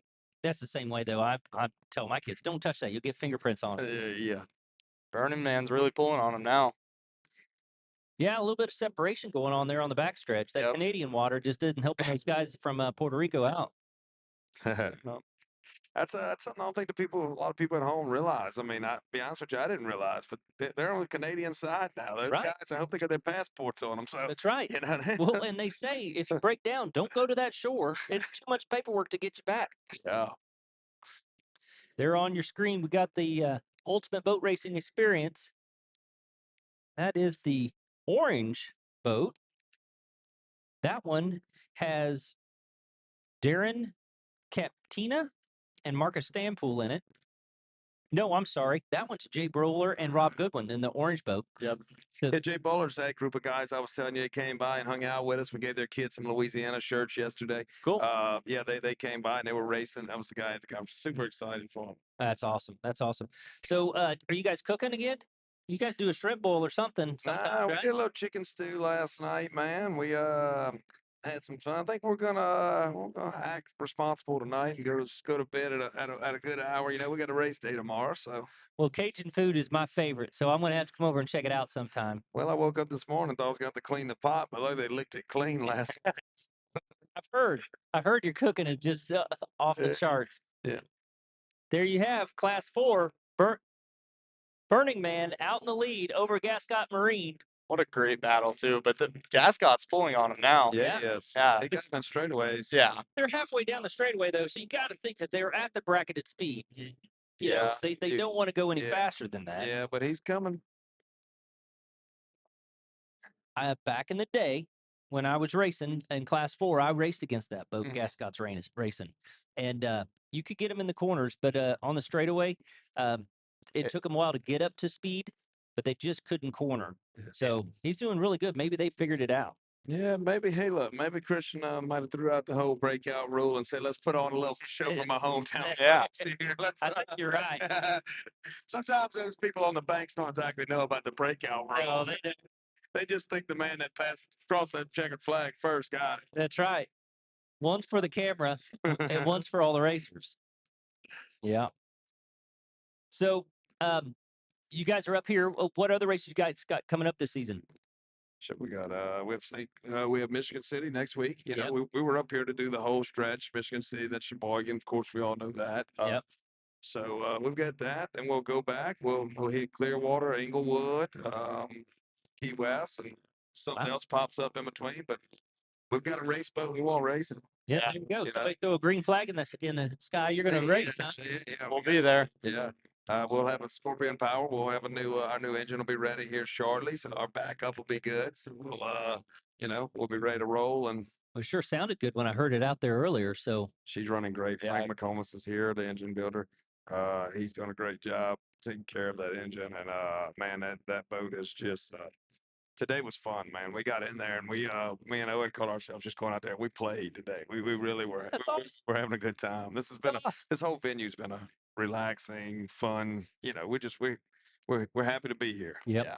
You know, and OPA does that a lot too. You know, it's more relaxed. It's more of a family environment. You know, and everybody come and have fun. We want to be safe and we want to have fun. Nick said it this morning during the drivers' meeting. He's like, "Man, everybody, we've had a hellacious season. Look, we've had success, but it's been, turmoil and drama after drama. And everybody's here is just happy. We're just having a good time. Everybody's So, smiling. We got the wild one broke down on the other side of the Canadian side of the course. oh goodness, and we might never get them back. they're Michigan guys, so they know they should go over there. They're going to have to cut back Yeah. across at some point. Yep. It's got to be starting to wind down here. The excitement of you guys jumping in the booth, I had lost track of laps. So Hey, it's not hard to do. That's one thing when we got into racing. I never understood how you don't know what lap you're on, but you never know what lap you're on out there. you don't. That's we tried. IHRA did that short lap this year Yeah. in New Orleans, and we ran it, and everybody's like, "Why didn't y'all wait till the last two laps to do it?" I said, "Well, you're assuming we knew what lap we were on. We ran to a checkered flag." Yeah. Got to hurry up and get it over with. Yeah. Ultimate boat racing experience there on the screen. He's coming back on this straight. This is his little fast Yeah. spot right here. Look, he's coming back. Dude, this is a race. Yeah, they're battling hard out there. Yes, they There's are. Class 4 boats. Yeah. And it's great to see Burning Man having such a good showing, too. Yeah. They've had some gremlins in that boat. Oh yeah. I love Class 4 because of how diverse it is. Oh, There's yeah. so many boats. You would never see a catamaran racing a Yeah, boat like yeah, that. exactly. A peat boat like that. Yep. And then you have the wild one, obviously. That thing, What was that? A drag boat? I think it's Kinda. kind of based off of one. Yeah. It's Yeah. twin turbos, so he's got a spool. Straight shaft. Yeah, I think so. It's wicked to look at. Well, I think the first time we seen it was Lake of those Arts. Yeah. Yeah. And I really just thought it was on display. I mean, it was parked at the road. And then they were going to race it. Like, whoa. You see all the racers go up to it. They all just start shaking their head or scratching their head going, what is this? Burning Man is oh no, they're coming back. They're still having a good battle over there. Yeah, they are. Yeah. Coming around the north end of the course on the Canadian side, about ready to run around one of the bat boats there. Yep. Let's see if the V bottom can take them on the inside. I don't know. It'll be interesting to see if these two broke out the way that they're Oh, racing yeah. each other so hard. Yeah, it's a good battle. Gonna take the bat boat down Look the at that. middle. They're going around them. Neck 'em. to neck. Yeah. Look at that. Deck to deck. That is some good racing. Bill Right there. Gazelle That's the had best that boat. racing too. Absolutely. Yeah. Yeah. Bill Gazelle had that boat when I was racing him. The fuel team might just be sitting right there in third, hoping these two boys break. break out. Shall I Well, say. field team 1's in first. Yeah, in In class, class five. 5. Oh, there. Class Oh, I thought five. it was Yeah. 400. First and second. Okay. Yep. All right. And this is another class 4 entry. Hey, look at the guys pumping fist. Spectre. Yeah, Having fun. that's a cool boat. I think it's a 90s. What is it? Jeff and I looked at the VIN number the other day, the hull number to see, because Jeff worked at Spectre and he wanted Yeah. to see if he was there when it was built. Yeah. Late 90s. They No, built late 90s or early 2000s. He did say he's never seen that top That deck top style deck. though. They- Oh, really? Yeah, He Jeff who? Westbrook. Oh, yeah, yeah. Yep. That's Jeff, who, our crew chief for the weekend. yep, that's who we got here. That's Yeah. cool. Yeah. That's very cool. And he used to work at Spectra. Yep, works for us at Statement now. Great guy. How's everything going at Statement? What do you guys got going? I mean, production's steady. It's good. I mean, we just built out our old 50 cat, the Stray Cat, that got converted, and it's a really cool Bugatti themed boat now. So Oh, really? yeah, it's pretty sweet. Is that the family boat or No, not the ours. customer? Yeah, customer of ours. Yep. Here we go. Yeah, class 4 coming around again. I don't see any checkered flag. They're still racing. Gascot's pulling them now. This is I feel like I have to say that every lap though. no, I know it happens right here. Yeah. Yeah, it does. Maybe That teetering he's doing right there in that bat boat. I talked to that guy yesterday, and the guy that rented that seat, and he was just like, "Man, that teeter, it feels until you get used to it, it just feels like you're falling off a cliff every time that boat just does a little wobble like that." Then you realize you just learn to trust that it's gonna come back and it's gonna Yeah. be there for you. right. Wings. If you look at it, the hole is really, really narrow. You Yes. better like So the there's person you wings. get in there with. Oh, definitely. You're in there with them. You're close. Yeah, make sure they put on deodorant. Yeah. Yeah, you're basically sitting almost on each other's lap. Yeah, it's But it's a very cool design, and then those wings help with the stability. Yeah, they act like training wheels. They do. Yeah. They do. Aerodynamically and really with the water as well. So if you dip one of those in the water, it'll right you back up, but it may push you too much and get you out of shape. Yeah. You got to be careful with that. Yep. And I have seen. I think there was a video of one of the one was coming through a turn and the wing actually broke off. Really? Yeah, but Wow. I haven't seen that in a while. I was thinking it'd be cool for a bunch of guys. We all go get in one, each different team. You know, it's like going Yeah. to Celebration Station, everybody getting a go-kart. Yeah. All the go-karts are equal. Yeah. Let's go see what I'm happens. I'm sure Rob would be good with that. He'd get all of them out there on the course. Yeah. Yeah, He's absolutely. got quite a few. I think he has some molds for them. He'll build his whole fleet of them if you want to. Looks like Gascot's having a problem. Oh, they are. Bigger than average rooster tail. Got a motor Looks like- going yeah, down, looks like- prop or something. Looks like an engine's off or Yeah. out. Burning Man's Yeah, about a quarter mile in front of him. Yeah. yeah, they're having a problem out there. Looks like they're on one engine. But they might be getting something figured. Yeah, Yeah, the greatest thing I've ever heard in boat racing, and it stands true. And I don't know who told it to me. You hear people say it, but to finish first you must finish. Absolutely. You got to get across the finish line. And that's harder than it's harder than you'd think. You know. yeah, Well, and that throws back to back in the day when they would race from like Miami to the Bahamas and Yeah. back. Check out that that shot. was a crazy shot. Drone footage right down on the Yeah. water. That was wicked. Cool shot. Oh yeah. Then you Man, you got Nick Smith, man. I mean, he's hoe raking and driving the tractor around here, flying a drone, being I the know. president of OPA, I putting know on it. the race, man. That's awesome. throwing out some farmer lingo from the guy from Louisiana. Listen to it, that. right? But you farming down there in the bayou or We what? do a little bit of. You tell us what you need done, we'll tell you what we do. So, that's what Oh, I love it. Love it. Love it. What we got coming up here? We got, that's the Spectra. Yep. Yep. That literally could drop the hammer and probably outrun the whole Yeah. thing, catch up to everybody. Yep. You know, racing that 700 boat really, like last year, gives you a whole lot of appreciation for brackets. Until you get in those and you run one, and you're like, man, this is Yeah. this is. You say, man, they're only going 70, they're only going 60. That's a riot being in these boats. Absolutely. Yeah. Yeah, it is. And Well, you guys know it. In like the Class 7, a lot of the other racers come out and watch Class 7 because, they understand how tough that is. Yeah. It's a fun class to race too. Yeah, I mean, the breakout aspect of it as well, that it makes it twice as hard. Oh, Yeah. definitely. Yeah. Especially in the little boat where you come off one wave and it affects it so much, you can just break out just like that. I mean, you go into turn one in Key West with 20 Class 7 boats, and you've got a prop 6 foot to the left out and a prop six. That takes, crazy to even call that a beginner's class. Yeah. I don't know if I'd really do that. Yeah, no. I do not miss not being in a canopy. I can tell you that much. Yeah, definitely. It was nice to have the breeze though. I won't lie. It's Yeah. stupid hot in those canopies. Yes, it Yeah. was. You guys don't have any AC in there?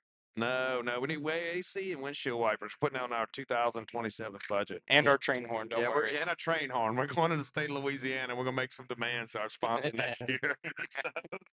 So is that the state tourism that's jumped on? Yeah, man, it's Lieutenant Governor Billy Nungesser does a great job promoting our state. I think, of course, best Lieutenant Governor out there. He lives, breathes, and eats Louisiana, and we went to him and he was like, "Man, we would love that." And I think that we have all kind of surpassed our expectations about how good it would go. Yeah. So, You guys definitely are ambassadors of the state to be able to go all over the country and talk about Louisiana. no, and it's invite been people great. back. No, it's been awesome, man. We really, that's one cool thing about this sport. Like I said earlier, I would never go to St. Clair, Michigan if it wasn't for OPA boat racing, but we're here and we're going to be back. So, Yep. Well, we sure appreciate it.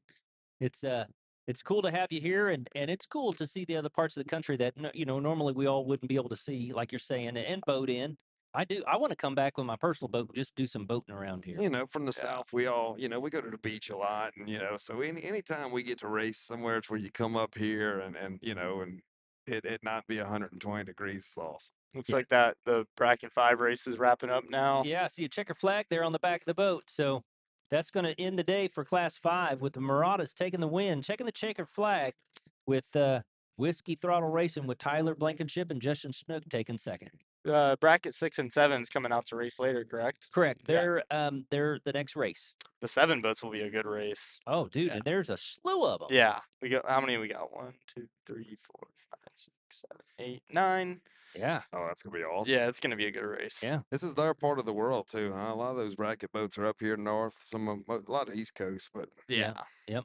And it's really cool to see the 4 progressions out here. Oh, That's a absolutely. sight. Those are beautiful boats also, and they run amazing. You're right, man. Because I love the side profile of a progression. It Yeah. just looks so cool. Oh, dude. And it doesn't matter whether it's the smaller ones or the bigger ones. They all got that look Yep. to them. Business, man. It looks like They look business. great. and this water's perfect for them. Oh, Yeah. It's not crazy. I'll put my money on one of the progressions to win. Oh, really? Calling it out. Oh yeah. All right. Well, which one you calling for? I The mean, riders are hard. Joe Riley, he has it down, dude. I've raced against him. He's got it down. He does. And that boat runs so good. Yeah. Senior and junior in that boat. And talk about pristine. Yep. Man, that boat. Dude. Yeah. Yeah, they've got like a progression lot down there. Yeah. They've got them all Yep. lined up. Yeah, they do. They do. And then it's cool to see Hammersticks back out. Yeah. Yeah. That's a sweet boat too. I think Yep. what boat is that? That's James Duranzig's old boat, isn't it? No. That's one of the progressions. Hammersticks is a We got Murata getting his flag right here. Oh yeah. I can't remember Okay, what this is the hardest part of the whole race right here about Oh, to take yeah. place. Oh yeah. It's just, The amount of times I've dropped them in the water is horrible. yeah. There you go. Hey. That's Waving it, Yeah. waving it high. Congratulations, Team Murata, with the Fuel One Yeah. taking Class 5 today. They got a whole fleet of boats out there. They've got them from banana boats on up, a lot Yeah. up over there. Oh, that's right. Thundercat, Thundercats, yep. V Limited's wrapping up here now. That boat's gonna turn, dude. So Damon Murata Sr., so is he involved with that Thundercat racing? Oh, I think Damon works. I think Mike Gerard and Damon do something with Fuel. They actually own or partner in Fuel One. So yes, they're part of that little group that's actually putting on that Thundercat deal. I see. I see. Those are cool boats. Those are too. cool guys. Those guys race with us too in Mod V. Yeah. So they've had a little bad luck the last few races. And when they get that boat figured out, that boat flies. She's a runner. Yeah. They're talk that they're bringing some of the Thundercats down to the shootout and going to put on Yeah. like an exhibition race Yep, down there. that's gonna be cool. We watched those Thundercats down at Cocoa Beach this year, and it was one of the more exciting races of the whole day. Sitting there watching them because they've got to start on the beach. They got to start off. They could crank it, run off the beach. It was pretty entertaining. And then they finish on the beach. Yes, yeah. Watching the guy do a You got to pull up, barrel roll. Yeah. You got to hit the sand, and you drive. Whoever's on the front barrel rolls off and goes run out the top. How's that going to work at the Ozarks? We only have rocks around our shore. They'll figure it out. The limited guys getting their flag. The ultimate boat racing experience. Yeah, Oh, congratulations. that's old boy that come by last Yep. night. That's awesome. Congratulations to him. First boat race, first win. That's a nice little place to sit. We don't have something like that on the Mod V. No. If he only knew, right now this is about to cost him about $1 million. It's about to happen, but he's got bitten by the bug. I can promise you. Well, he's the owner of Bowler Pugh Wealth Management, so maybe he can instruct everybody on how to do that. Yeah. Can't be that guy telling everybody not to go buy the boat, and then you buy the boat. Right. Don't Dave Ramsey me. Exactly. That's awesome. He had a big group too with him, all his buddies, man. So they're gonna have fun tonight. If you find that team, they're gonna have some fun. And that is something to talk about. Tonight after the races over in the Riverwalk area, there's going to be a big street party and a live band and everything. So you ought to come down and check it out tonight. The bands have been amazing. Yeah, they have been. Last night it was a cool crowd. Packed down there last night. We got done cooking and walked down there. It doesn't get dark here till like 9:15, 9:30. It's nuts. I know. And we walked down there, and it's like, whoa. Yeah, the party was going on. I didn't get to town till about 10 o'clock last night, and wow, Yeah, it was I don't think anybody was home. Ooh, no. Gascott's tie bar fell off. You see it hanging there? Yeah. Oh, that could have been dangerous. Yeah, that could have been dangerous. And that's what happened there. Yeah, and why they were off. They don't know it yet. You don't know that type of stuff. Trimmed more than the other, so one motor might have gave them some info. Yeah. Yep. Broke a motor mount there or something. Jeez. Yeah, it's so sad to see. I mean, that's a cool boat, and they were running good. Yeah, they were. Look how clear it is. You can see that thing all the way underwater. Yeah. No, I know. Can't do that in Louisiana. We'd lost our Colin last year in Sheboygan. That was my first time ever up north here, and we lost it in 40 foot of water, and they watched it. They could see it the whole time. 40 foot down, you could still see it. Yeah, you can't see that at the Ozarks. You can't see your feet in South Louisiana. No. But, we'd rather not see what's down, actually. Yeah, broken cowling on there as well. Huh. I wonder if they got into somebody or somebody. No, I think that tie bar just hit the water and jumped up and smashed that cowling because those are not light. Those tie bars. Yeah. Yeah, those are not light. We could take care of that over at Statement Marine. You get it over to us. That fixed up. Well, yeah, it's like having a baseball bat fly around back there. And those guys are not, so they're in there on each cockpit. Yeah. Well, and it's kind of open underneath them. Yeah. Celebrating their win in the bat boat. We got to get us a seat like that on side so we could sit and ride, man. Yeah, just like a pop-up one. Yeah. The guys back at the shop will be holding that up tonight. Oh, look, you're going to come by and wave to the crowd. Oh, that's awesome. That is a cool spot to sit. Yeah. It looks like he's just sitting there on the side of the boat. He's having a blast. Oh, man. We're going to go find those guys later. I can promise you. You won't be able to get the smile off his face. No. Congratulations. How First race, first win. Yeah, that's amazing. Be limited. That's so cool. Rob had that boat go down in Key West, man. He works his tail off keeping all those boats running. We know how hard it is to keep one running. He's got a fleet, and he had that fire down in Key West. Yeah, that's the one that had the fire, isn't it? Yeah, that's it. I was sitting there talking to him. He said, "Man, there's a boat out there on fire." And I said, "I think that's you." And he ran. It was Look at yours, dude. Wow. So there, everybody can kind of see, seeing the crowd in the background. But they're lined up. I mean, you're sitting underneath trees on a 75-degree day. It's racing in international waters. Perfect. It's almost hard to mess this up. I know it. Love coming up here. Look at that. They're just showing you the whole crowd. And look, different companies have their spot. You know, that's a construction company has their like little VIP areas. That's like to really see the whole town embrace this. I mean, they're volunteers going through town. Somebody knocks on our door this morning and said, "Hey, y'all have any garbage to get rid of?" I mean, how awesome is Yeah, that? Right? like, Yeah. Here come the Fuel One guys. No bottom or Gonna buzz by the fans. so they do have a Mod V, right? They race with you guys. They do. They do. They've had some issues in Cocoa. They had some issues the other day when we were in Atlantic City, and they're great guys. And I think they got a few little gremlins, but I think they got it out of them. But that boat is quick. And Oh tomorrow, yeah, Speed tomorrow- Marine did that one. They did a real good job on it. I mean, they had us in Cocoa Beach, but due to a gremlin, I mean, they were out of the gate like a bat out of hell. yeah, Really? yeah, they had the whole shot. Yeah. Yeah. Well, you guys, your boat looks like the setup on it. Every time I'm watching it, it just looks like it's on rails, man. It looks great. Britt really did build an amazing boat, and He that did. thing it's dialed, dude. You can't ask for a better mod V. Yeah. No, it's the simplicity of it is, you know, we literally fill it up with gas and get in it and go. I mean, it's just the way it's set up and everything. And Owen does a wonderful job on the sticks. It's when I say I need something before I'm even done saying he's already on it. He's feeling it before I even felt it. So That's the experience. That's where it comes in, man. That's awesome. he So, did say today he thinks I need a new steering wheel though. Oh. He drove from the boat launch 100 yards and he goes, "Bro, you need a new steering wheel." And I was like, "I never tell you anything about your throttle. You stay off my steering wheel." off of it. You worry about I'll keep my steering wheel, you keep your throttle. You know. Put gloves on next time you're touching my wheel. Well, that was the argument. He wanted me to get gloves. He said it looked. Yeah. He felt slick to him. I said, Oh. "Well, I think I've been doing a good job holding on to this thing." You know. Oh, it sounds like you guys are having a lot of fun. So who maintains it? Who takes care of it? Statement Marine does a great job taking care of it. You know, we just got it back from Britt Lilly. We left it up there in Atlantic City, and Britt took it to his shop, did a few things. It just wasn't feasible to bring it back down to Yeah. you know, Florida's close to nothing, so we kept it up there. But no, Mr. Nick and Owen and that whole cream, Jeff, I mean the whole crew at Statement Marine they do a great job of keeping that boat ready to run. Tip top shape, huh?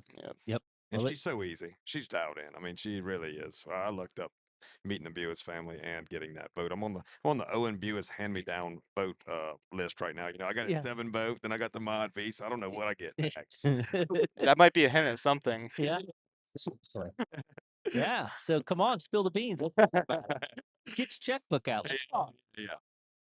That's cool. Well, I know you guys got a lot of things going on down there at Statement, like you said. So that'd be cool. Yep. I'd have Christian come down and do a shop tour or something. Yeah. Yeah. Yeah. Always welcome. Yeah, that's cool. Well, the next race is going to try to kick off here pretty soon. I don't see any ships off on the horizon, so we're probably going to try to get this one in pretty quick. What time is it? It's 4 o'clock. So we've got. Let me look over here at the Grand Poobah in charge and see if we still got time for the last race. Going to go pretty quick. Last race going to go off pretty quick. Yeah, that's the official look. He gives the old over the left, over the right shoulder. Yeah, that's right. Everything looks okay. Yeah. I don't see any big storm clouds over my left or right. So, yeah, they're going to try to get this one off here really quick. So, like we were saying, this is going to be Class 6 and Class 7. There's going to be more boats on the course in this race than there will be all weekend, I believe. Yep. So, we've got Class 6. We've got Kokomo. Number 613 Kokomo with Stephen Jerome and Thomas Jerome, the family team. Then we got 614 Logan's Heroes with Pat Marlowe and Steve LaPinta. Then actually Pat's racing against Zach Marlowe. So 620 is Dirty Martini Racing with Zach Marlowe and Mike and Andretti. Andretti, you're Cajun. You could probably do that one. I don't know. Where's that at? Where's that at? Yeah, right here, Andretti. Yeah, man, that looks nothing like Cajun French or anything. Yeah. I'm gonna just call him Mike. Yeah, there you go. Yeah. Then 654 J&J Racing with Joe Kaiser and Joe Pinello. Polino? Yeah. And then 673 Synergy with Marcus Stampool. So he's going to jump out of that bat boat and go race again with Breeden Lees.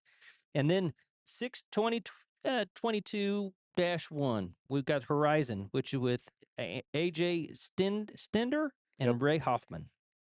Then Class 7, why don't you guys help me out with that We got Punisher. Yep, 700, the Punisher, Derek Dawson and Bo Pirtle. 712 wild card. We got Ryan Callandon. Sorry if I'm saying these names wrong. And Kurt Zell. Yep. And then we got 714 Shocker. Those are awesome guys too. Nick McGee and Chris Colson. We got 721 Progression, Joe Riley Jr. and Joe Riley Sr.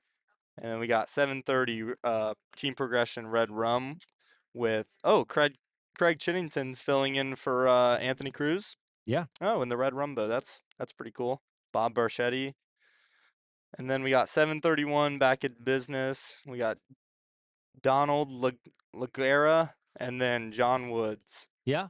And then we got Hammer Sticks. We got Donald Lagrina, Lagrida? I don't know. And John Woods. And Flying Lucy with Mark Rossetti and Jax Muller. And then goofing around with Matt Lahr and Joe Lahr, the Lahr brothers. You know, they're always a good team to keep your eye on. They're always fast with goofing around. They got me here last time I raced here, and that boat can turn, I'll tell you that. That thing can maintain the speed through the turns. Absolutely. What is that?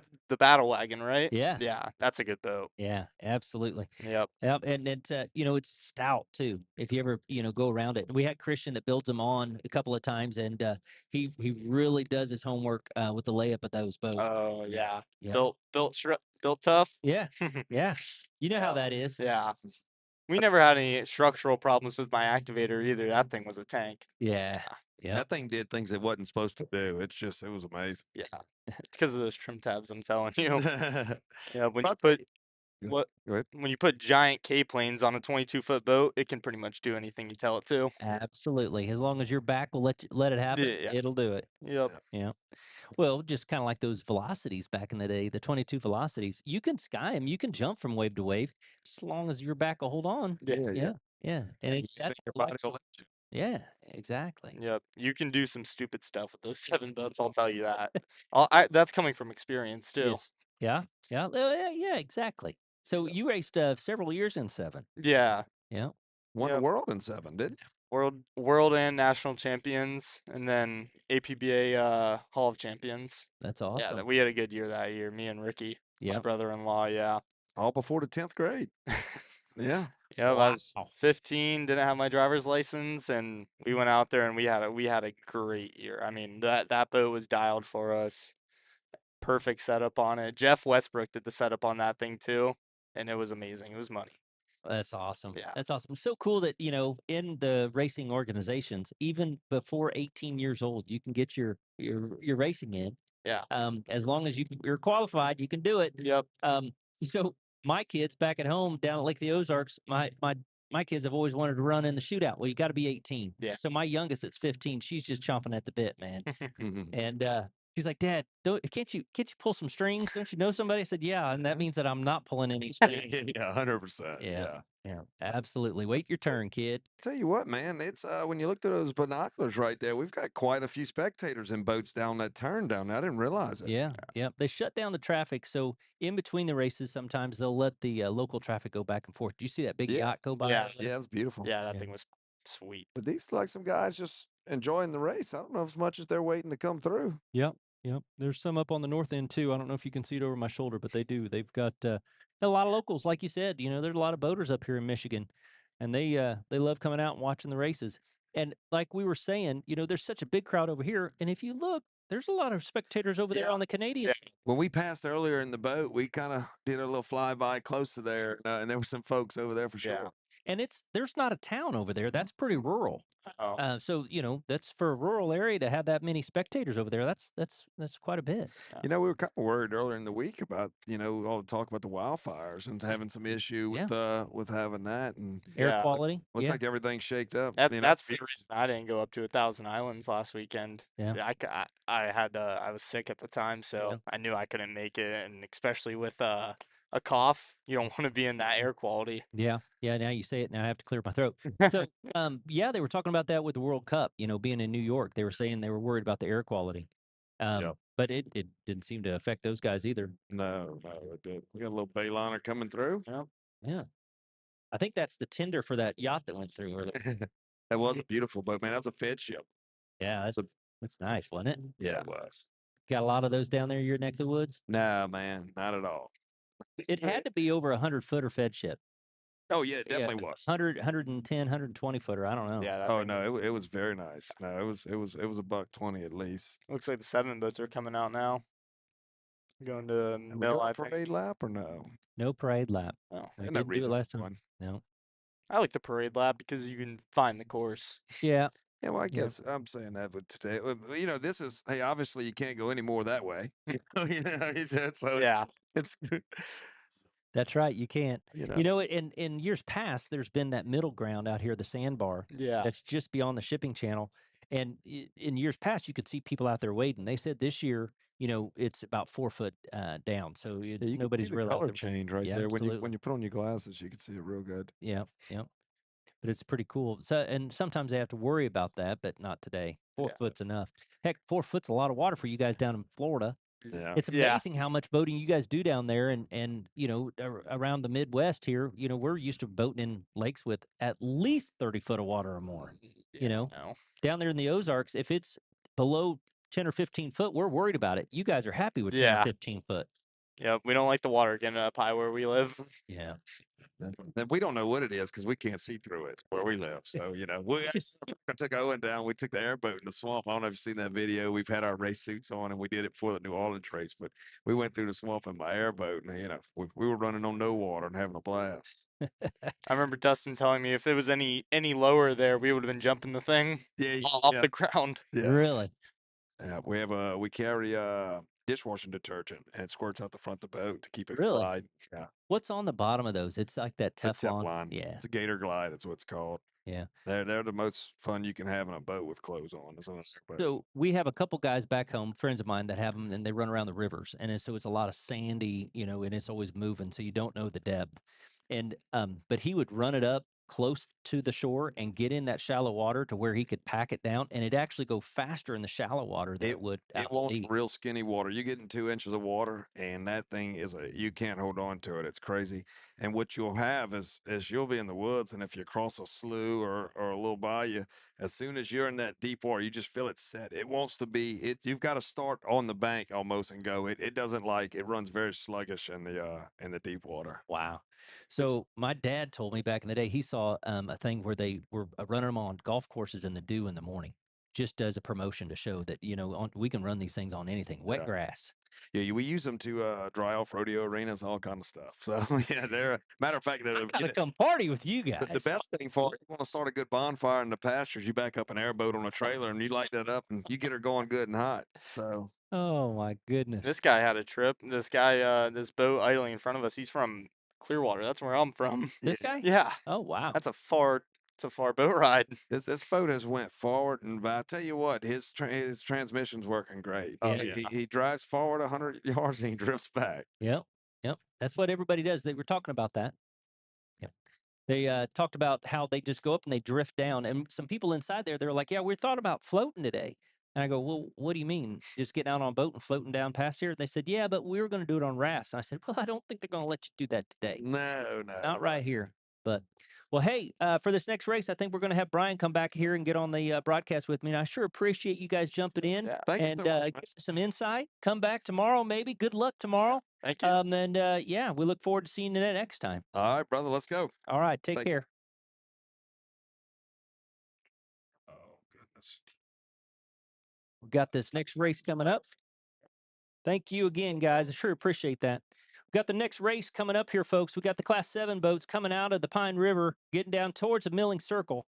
And we'll be underway here soon with the start of the second race of the day. We got Class 6 and Class 7. Like I said earlier, we got more boats racing on this race than we will have, I believe, all weekend. So Brian and I are going to have our hands full as we start this second race of the day. Get Brian back over here on the stream. He got to go in and have a little lunch, get a little nourishment. I can hear them all down there winding up, getting ready. Local time here today, folks, it's just 10 after 4. And if we got a little bit of time while Brian's getting all set up, I want to take an opportunity to say If you have a property and needs cleaned up or tackle your outdoor project needs, give our friends at Carter Lawn and Landscape a call. They offer professional landscaping, lawn maintenance, dumpster rentals, and snow removal for both residential and commercial customers throughout the St. Clair County. If you're looking for quality work at a fair price, Carter's Lawn and Landscape has you covered. Thanks for Carter's Lawn and Landscape for supporting offshore powerboat racing. Get back on here. I believe microphones are still on. They just set down the mics and let you come over here. Brian's trying to get all technical. Just get on the talker. I'm here, man. Yeah. So, Good time. yeah, Those it guys was are good guys. they are great guys. Clue wall. Clue wall. Yeah, he was teaching me a little bit. Trying to teach you how to speak Cajun. Yeah, yeah. But they sound like they know how to party too. They do a pretty good job. We've heard some fun times and some. Well, I called him out on it too. I said, I keep hearing about your cooking, and I haven't got any yet. Did we get an invite? No, well, he said, I had a little bit of soup last night, but yeah, he said he's not going all out this trip. Cajun's my favorite. Yeah. So I was giving everybody a rundown. We're going to have so many boats out on the course. We're going to have our hands full this time, buddy. Yeah. Yeah, we are. We got a ton of Class 7 boats. We got a ton of we got a ton of boats on this one. It's gonna be good. It'll be a good time. Yeah, it is. Definitely. Here for the 2026 St. Clair River Classic. We were out. I was out off air while those guys were on here, and we were just kind of making sure that everything's good. I think that gas got in that Class 4 boat, broke a tie rod, backed up, smacked up the back of it. I think one of those motors also maybe lost a prop blade, based on some of the drone footage that we saw down there when it was coming in. A little hard to tell, but I know those guys well, and I know they'll be back and better than ever. So yeah, Absolutely. That won't be enough to keep him out. absolutely not. And Senior, he's from Puerto Rico and comes up and races with his son, and it's really cool, really nice guy. Yeah. He takes vacation to come up here and race with his son. And does a lot of the work on the boat. Oh, really? Yeah. Yeah.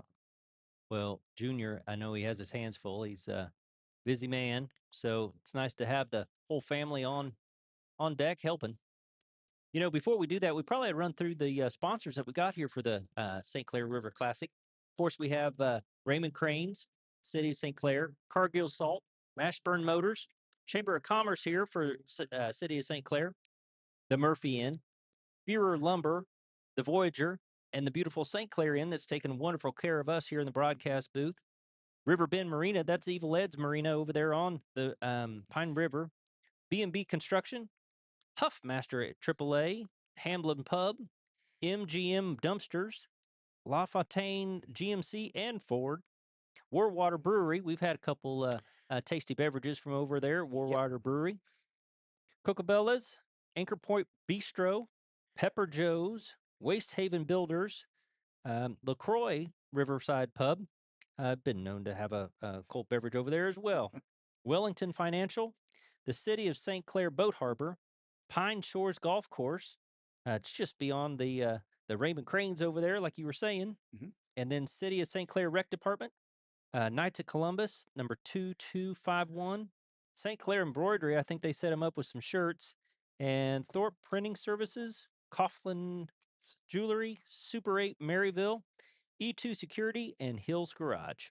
Yep. And then we can call out our public safety partners as well: the St. Clair Police Department, U.S. Coast Guard, St. Clair County Sheriff, Area Law Enforcement, the Transport Canada, St. Clair County Homeland Security and Emergency Management, Royal Canadian Mounted Police, St. Clair Area Fire Department, U.S. Coast Guard Auxiliary, Tri-Hospital EMS, Area Fire Departments, and the Ontario Provincial Police. Thank you all for everything that you do to keep us safe here on the course and on the grounds here in general. We were out last night and enjoyed the street party for just a little bit. Had a really, really good time with those guys, and yeah. Yeah, absolutely. We couldn't do it without all of the help from around here. Of course, we want to thank all the men and women in our U.S. Armed Forces that keep us safe so we can enjoy these kind of freedoms that we have here in the beautiful U.S. of A. Couldn't do it without them, so thank you very much. Looks like I saw all the Class 7s come out of the marina. I didn't see the Class 6s come out, but I'm sure they have. You know, we're about midway on the lap up here at the St. Clair Inn. Yeah, we are, and it's a great spot. Sometimes we're a little far away for the far south end a little bit. When it comes to seeing who's down in the milling circle, but they seem to come up here pretty quick. Yes, yes. Something about fast boats. It doesn't take them long, huh? That's right. Yeah. So, got a little bit of a couple guys we got to give shouts out to. So we got Nick McGee is in with Chris Colson in the Shocker number 714. So I know that Nick's family is super excited. There you go. I can't see that with the glare on the screen. Is that That's Dirty Martini, I'm pretty sure. or J&J? One of the two. Yep. So Nick McGee's getting his feet wet. He's raced with Ray in the Horizon boat. Ray Martino, yep. Yep. And Ray Martino's nephew, I believe, AJ Stender. He's the one that flies the Ospreys, and he's going to be racing here this time. That is so cool. Yeah, Those things are cool. absolutely. Some great shots here of down in the milling circle as we've got. There's as we there's speak. Ray Team Mc- Yep, Horizon. there you go. Yeah. Such a cool Donzi. There you have J&J Racing right beside them. Joe Kaiser and Joe Pinello. Looks like they are starting Joe to make and their Joe. way up here. Yep. Logan's Heroes there behind it. Yeah, Logan's Heroes with some new Yep. new Kokomo. stickers on the side. Good looking boat, and then Kokomo there as well. Kokomo's in Class 6, Logan Heroes in Class 6, Dirty Martini, all those are. You calling a favorite? Oh man, I'm telling you what, that's hard. You know what? Golly. They're coming up on plane. It might be too late for you to say it now. I'm gonna go with gosh darn. I'm going with Dirty Martini. I'm doing it. Hometown crew, huh? So Dirty Martini is racing. That's Zach Marlowe, and I believe that's Mike, his brother-in-law, that's in there racing with him, and they're racing against Logan Heroes, and that they're in their dad's boat, and their dad's racing with Logan's Heroes. Yeah. I'm sure there's going to be some fun in the pits tonight, especially if, they come in 1-2. Oh, this will be a blast.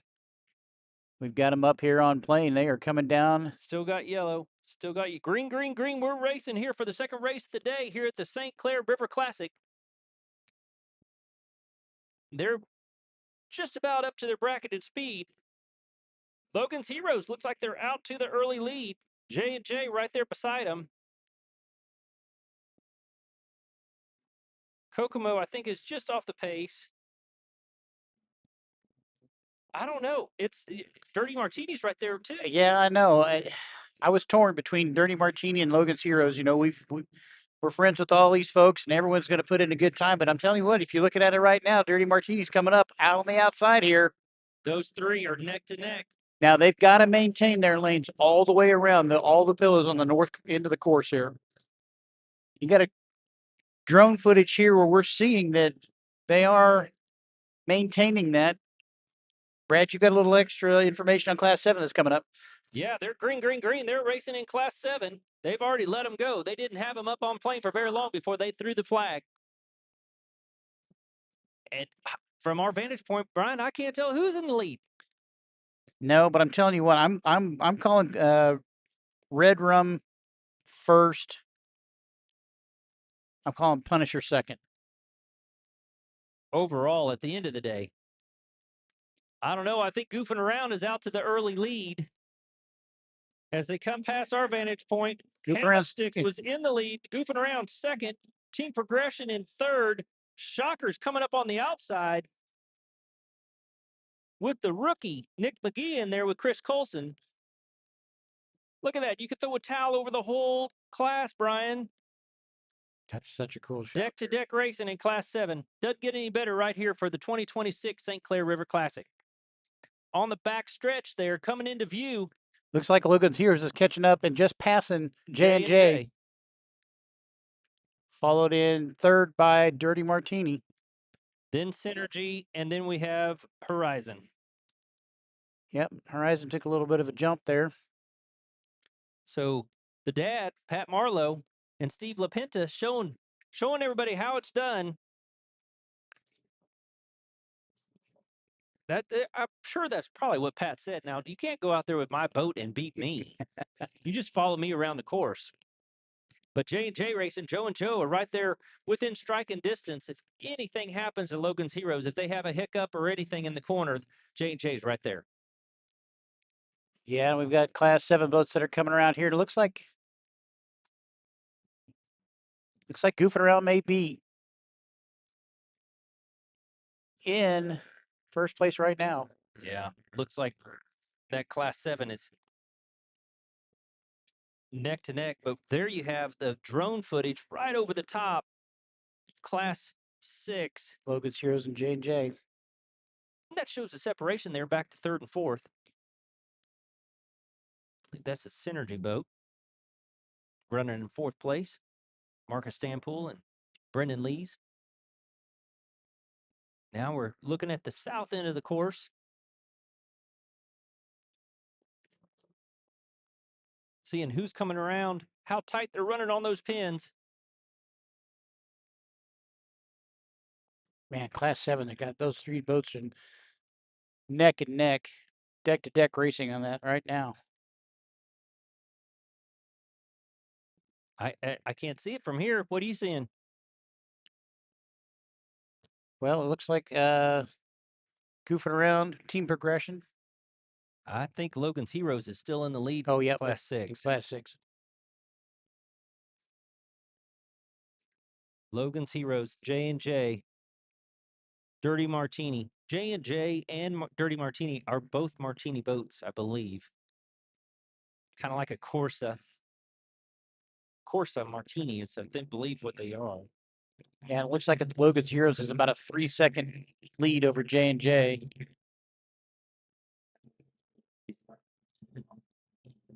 And about 5 seconds between second and third. And 4 seconds. Synergy is a Baja, isn't it? Or a Sensation, one of the two. I think it's a Sensation. Look at the herd coming around the south end of the course there on your screen. We've got all the 7 boats coming around.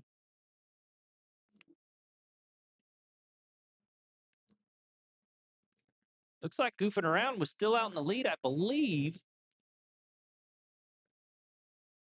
Hammersticks was right there behind them. Yep. In the background, you could hear Kokomo probably on my headset. Just a little bit off the pace today.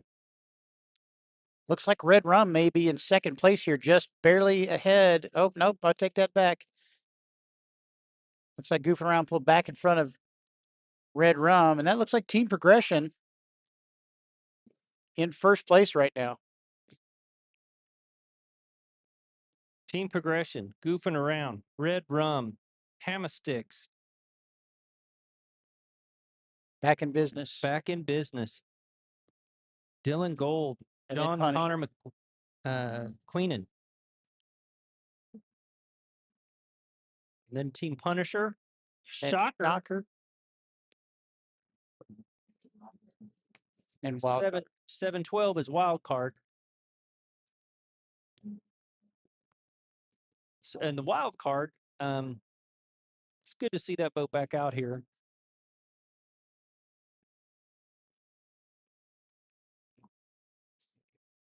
The Flying Lucy is out there.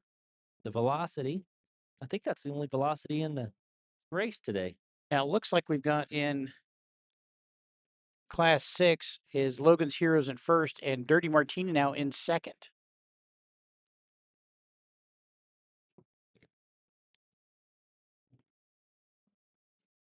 And it looks like they've got about a 4-second lead on them. So Dirty Martini was in third. Okay. Now they've come up to second place. Oh, really? That big of a change, huh?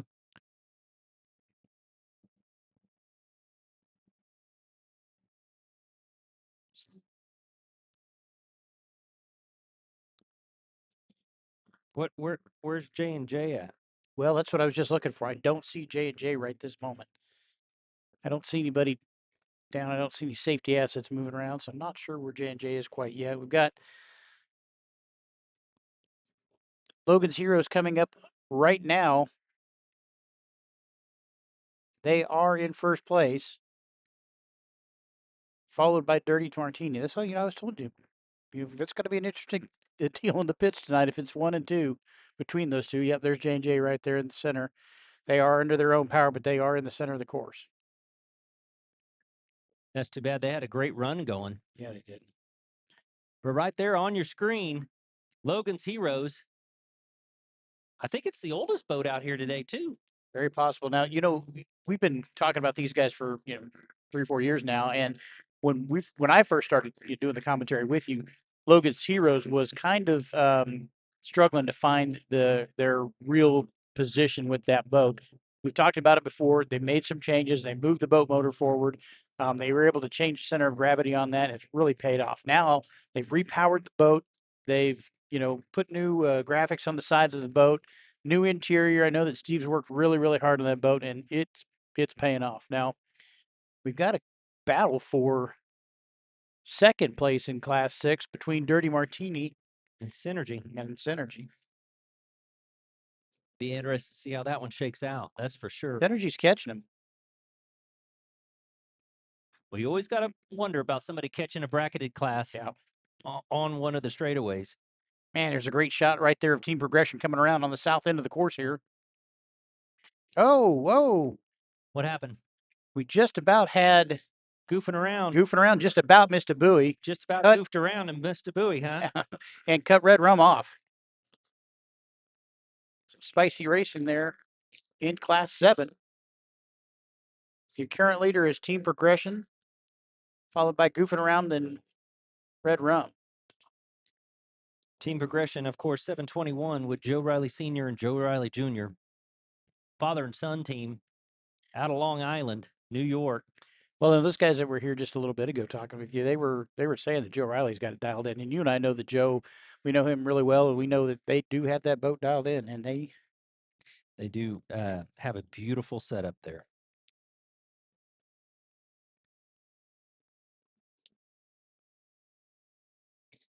There on your screen, you have the Class 7 boats.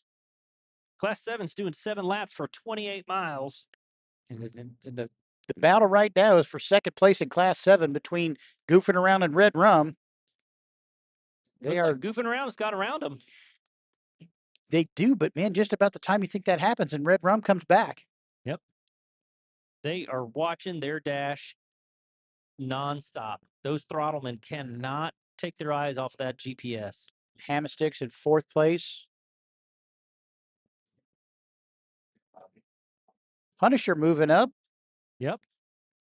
Look at Punisher. Look at the setup on that. You got to give it to Derek. He really has a great setup on that boat. It's not bouncing around at all. Him and Bo know that boat inside and out. Yeah, they've worked on that boat quite a bit to be able to make sure that it can race. They were out for just a little bit with some mechanical issues and some things like that, but they are back in business. But it's not any structural issues because that thing is built like you would believe. Well, and it's his own design, really. Like a lightweight tank. That's a good way to explain it. And of course, one of our favorite members of Team Punisher that we've got to talk about is Ferocious, the boat dog. Not in the boat today, folks. No. Darn it. But she's, I'm sure, excited to see Derek again. She doesn't like Derek to get out of her sight.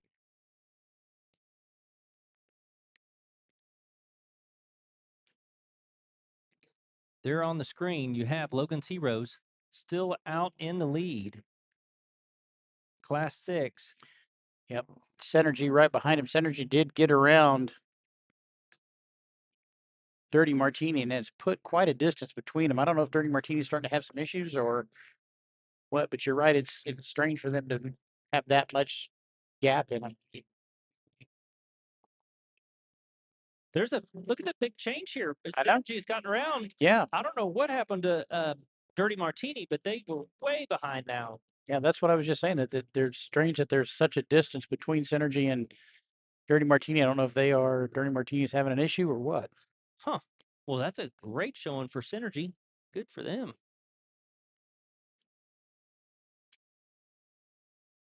Team Horizon going by our broadcast booth.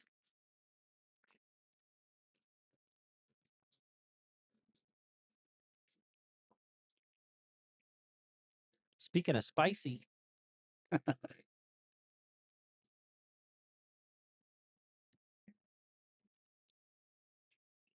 got some of the McGee's. We got Spicy McGee that just walked through the booth.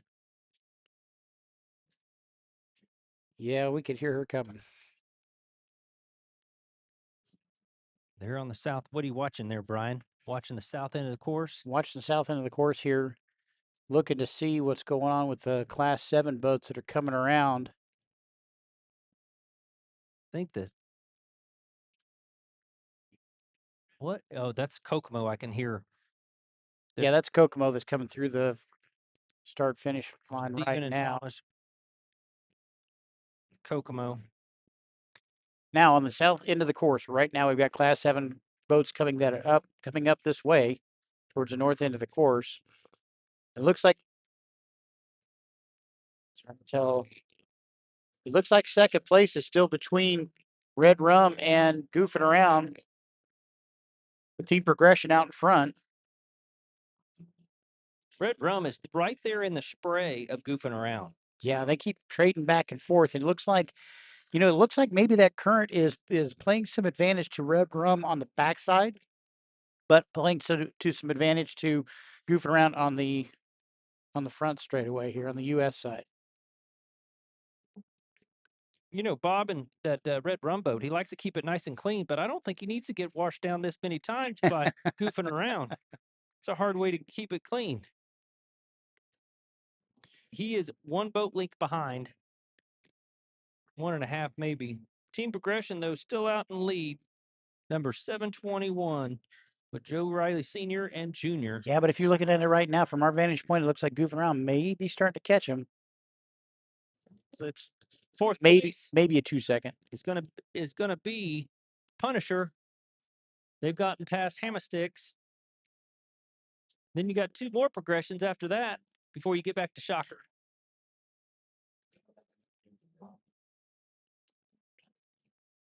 Before Shocker has Chris Colson and Nick McGee in there. Nick McGee's getting his feet wet out here racing in Class 7. I bet him and Chris are having a ball in there today. It's kind of hard not to have a good time with Chris Colson when you're around him or in a boat with him. So True, very true. Flying Lucy bringing up the end there. Mark Rossetti and Jax Muller. got Logan's Heroes coming through right now, followed by Synergy. You got to hand it to Steve LaPinta. He works on that setup with that Logan Heroes boat. It looks wonderful out there today.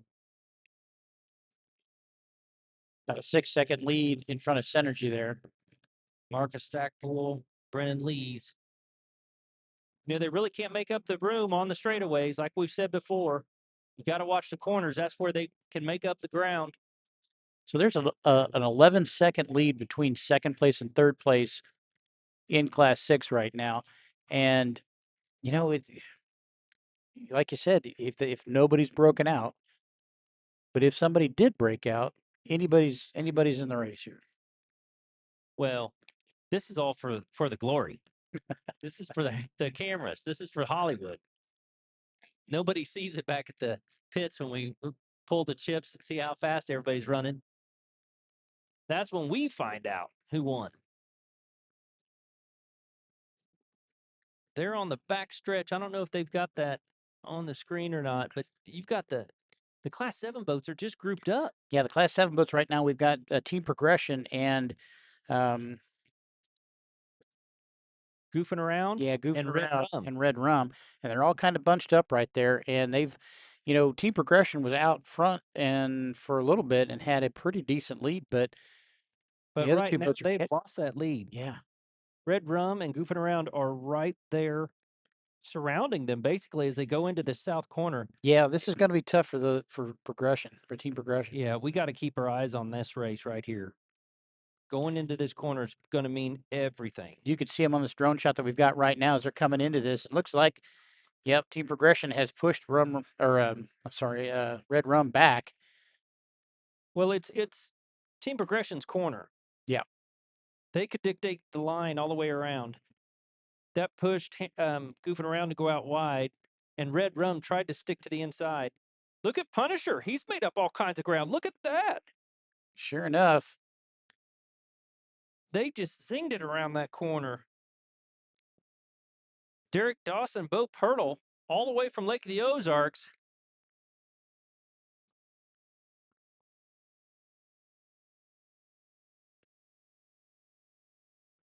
This would, I believe, be the 5th or 6th lap for the Class 7. Got 7 laps in that race. No checker flag that I see yet.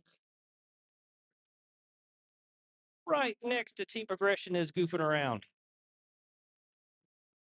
Red Rum's kind of back and forth trying to find some clean water there. Yeah, and get around that buoy.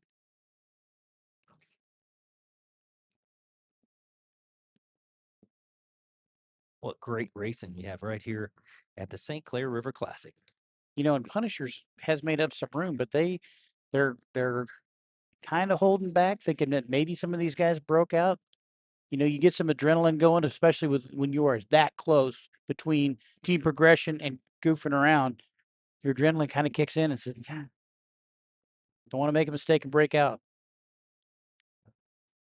732, Hammersticks, followed closely by 731. Back in business. And then Wild Cards right there, really in the hunt.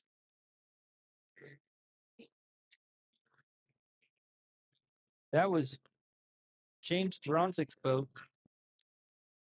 Yeah, in Class 6 here, we've got between Logan's Heroes and Synergy is now about a 12-second lead. You know, I think they've made up. Logan's Heroes has either gained or Synergy's lost time there. Man, I hope they haven't broke out. Steve's had such a great race. I hope he hadn't broke out. And I think Pat's driving and Steve's throttling. So if they do break out, it's Steve's It's fault. on Steve. Yeah, absolutely. Team Horizon, AJ and Ray in the Donzi, the only Donzi that's out here this weekend. And that boat got repowered at the beginning of this year, I believe. I think with a 383 stroker. Did they put in that? I don't know. I know it came from Was Up Racing, though, in New Jersey. Set him up with a new motor, I believe. On the backstretch, on the Canadian side, the 7s are so close, you can't tell who's on that far side. We know it's Goofing Around. Progression and them are deck to deck on that back Canadian side. Red Rum has come off the pace just a little bit. They're about 10 boat lengths back. But Progression and Goofing Around are side by side. You know, and Joe Riley's he's a veteran driver. I mean, he's a veteran boat guy, and he knows the game. You know, if you're you don't always have to go fast to get in front. You know, or to control the front. If someone's trying to go in front of you, you can speed up. If they try to go behind you, you can slow down as well. So there's a lot of strategy in here. It's like chess on the water. That's true. You got to keep your head on a swivel the whole time. Drive defensively. Maintain your lane. Got a great shot of him here, right here, coming in. Team Progression on the inside, goofing around, doing whatever they can to stay in that clean water and get a good corner. We'll see it slid out on him just a little bit. That allowed Red Rum to make up a little bit of distance on him. Yeah, Progression did a great job in that corner, keeping it nice and tight. Absolutely. Now, here's going to be some interesting part right here that we've got coming up. If you stay on this shot right here, we've got the Class 7 boats coming up, but they're coming up on some slower traffic. And that slower traffic can kind of play a part in a race this close between these three boats. Yeah, and I believe Class 7 has one more lap after this.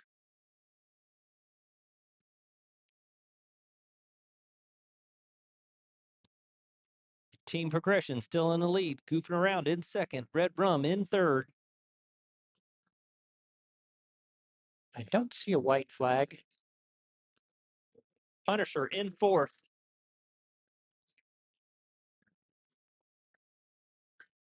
Now, the other thing that's coming up here is we've got a Class 6 boat with Logan's Heroes that's starting to catch some of the Class 7 boats that are in these leads. So we've got slower boats in front, faster boats behind.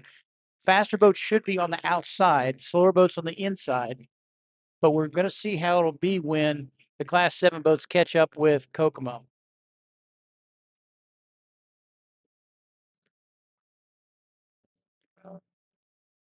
Great shot there of Team Synergy. Then slide right back to the Class 7 boats. Oh, What do you see in there? got a little bit of chine walk there with, Shocker. no, that's Dirty Martini that was back and forth pretty hard.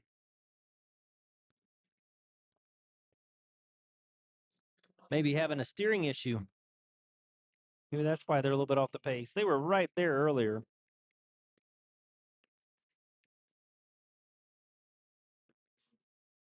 Up on the north end of the course, covering that corner, seeing how they dive in there. A lot of the Class 7 boats. So it looks like Team Progression is around Kokomo. Wow, right there is Logan's Heroes, Team Progression, and Kokomo. So faster boats, slower boats, Class 7 right there in the middle. And it looks like because Team Progression is way ahead of Goofing Around and Red Rum, I wonder if that slower traffic played a part in separating those, or maybe when Class 6 Steve LaPinta and Logan's Heroes came through. Well, they used it as a catapult to just pull away from everybody. Yeah, because there's about a 5-second lead between Team Progression and Goofing Around. And, in the last lap, they were deck to deck. So something changed up there in that north corner. And this may be part of what we were talking about just a minute ago when we said that, Joe Riley's a pretty wily veteran in the sport here and finally decided, hey, this is my opportunity to make this here on this, last lap or second to last lap. Could be. But, he has the clean water. Everybody else is trying to fight for the clean water. So that's what a lot of times it comes into play. Yeah, that's what I was talking about when we were talking about the faster traffic and slower traffic lap of those guys. So, Yep, going into the southbound turn.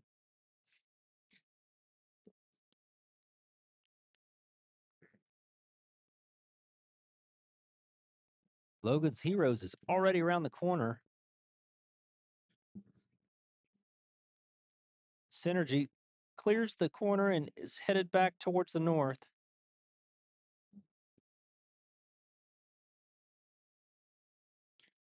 I see somebody out on the front of the start-finish boat, but I don't see any flag in their hand yet.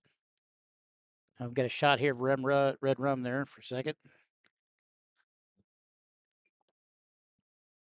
Class 6 is doing 10 laps, so they would have, I believe, 2 more to go.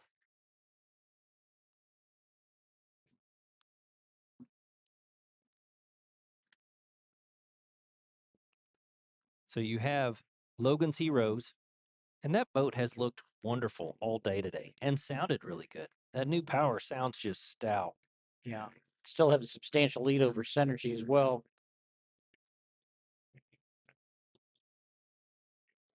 Team Progression coming past the start-finish line here. No checkered flag. As I said, I think they got one more lap. So Team Progression Goofing Around, Red Rum, then Punisher. That's your top 4 in Class 7.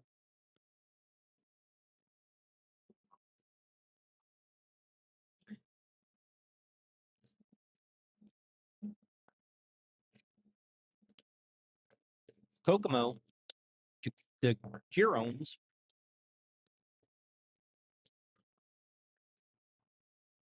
Yeah, Kokomo got lapped Yeah. by Logan's Heroes and Synergy just a moment ago. Dirty Martini heading that up as well.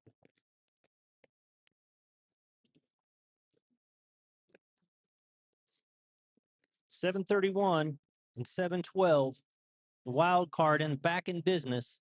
That's been a good race. They've been very consistent all day. Hammersticks fell back a little bit. Yeah, they fell off the pace a little bit ago. I don't know if they had an issue or something for a moment or what. But you're right, they were up there a little closer to the front.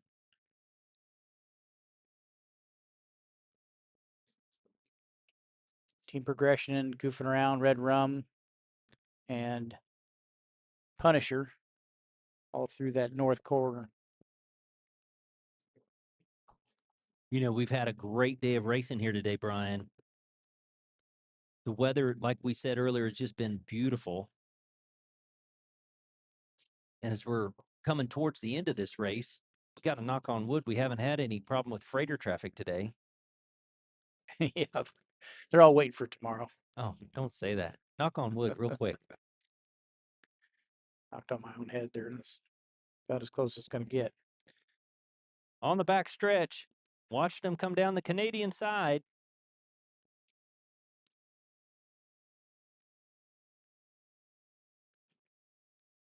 Class 6 and Class 7.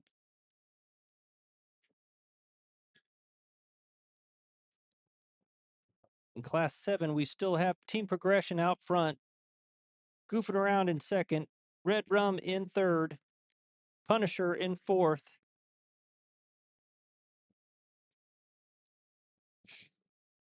They get shot there. Some drone footage of Class 6 boats coming around that south corner.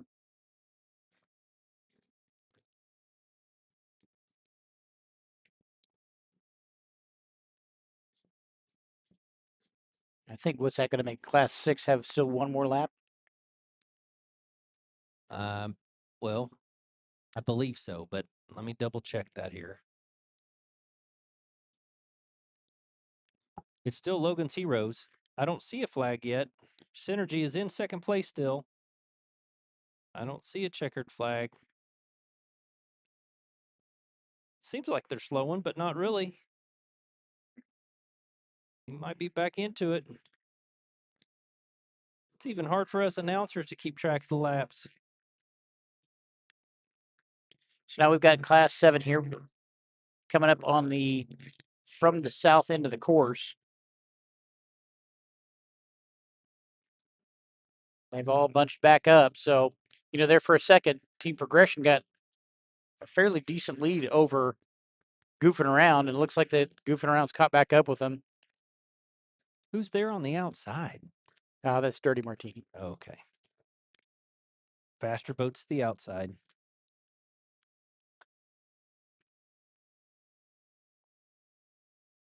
Yeah, that's what's supposed to happen, but it looks like he's kind of come to the inside here because it looks like the path is. Go ahead. Progression takes the checkered flag. Red Rum takes second. Goofing Around takes third. Punisher in fourth. Next two boats are Class 6 boats, so they got more laps to complete. Fifth place looks like it's running. Trying to make sure I don't miscall this.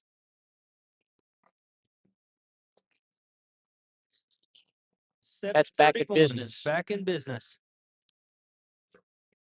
712. Wild card. And then Hammersticks. 722. Should have Shocker Or still out. 32. Shocker still out on the course. Well, the Flying Lucy is coming up from the south end of the turn. Oh, you know what? Shocker's on the inside.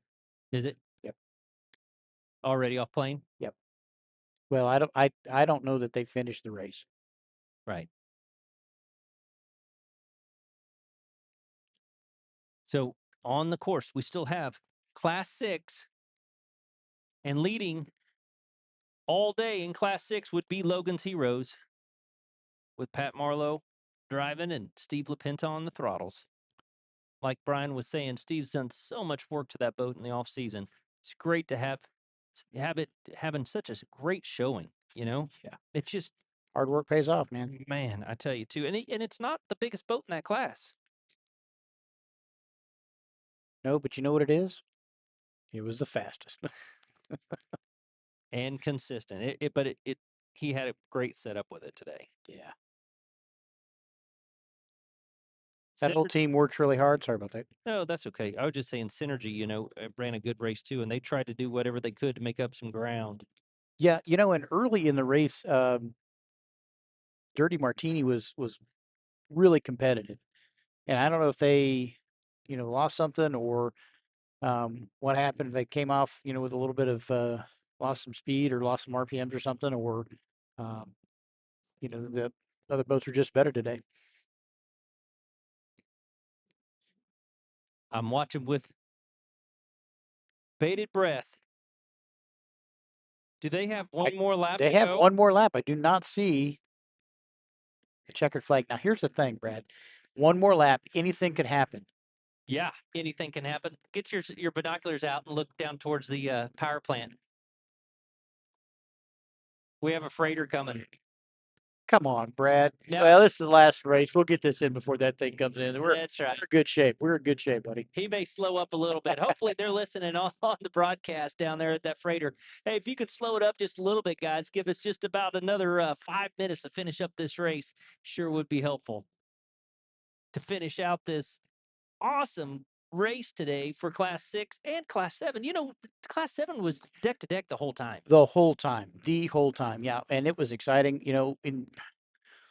We can do as good a job as we can trying to, convey how cool that is. But when you're in that boat and you're side by side with somebody and you're doing everything you can to be in front of them but not break out, people sometimes don't really understand what's going on with the class bracketed boats. And they're like, why wouldn't you ever want to run as fast as you possibly can? Well, that's where the fun is because you're want to do. Challenge. Yeah. It's exciting and a good time, and we like the bracket guys. If it seems easy, get your boat, come out here and do it. Come on down. Bet it's not. Man, what a wonderful day of racing we had here for the 2026 St. Clair River Classic. Team progression with the checkered flag. Great shot of those guys right there waving that around. Congratulations to the Rileys. Father and son team out of Long Island, New York. So as it stands unofficially, progression, and then Red Rum, and then Goofing around was second. I had goofing around first or second. I thought Red Rum caught him just there at the end, so maybe not. All unofficial. Unofficial.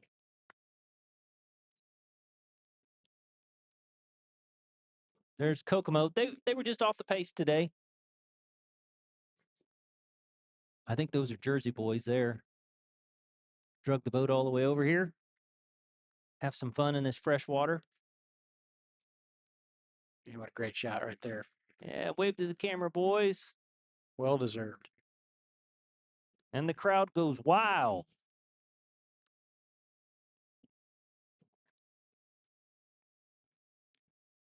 So, with Class 7 having 7 laps and Class 6 having 10, is this the final lap? This, This appears to be the final lap, Brad.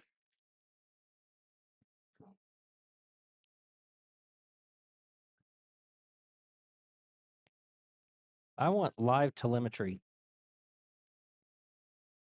Shocker looks like it's being towed in by one of the patrol boats. That's unfortunate.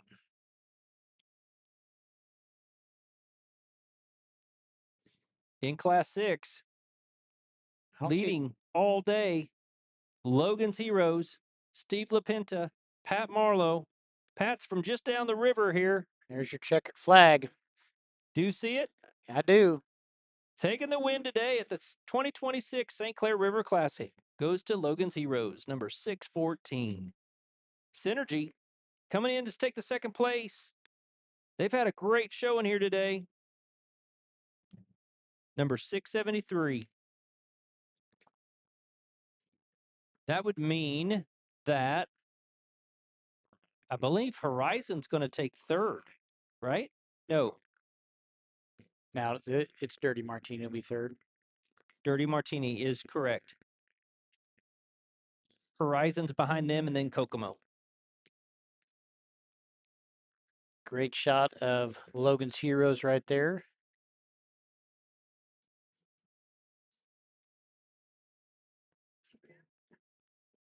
Watch them go over and get their checkered flag.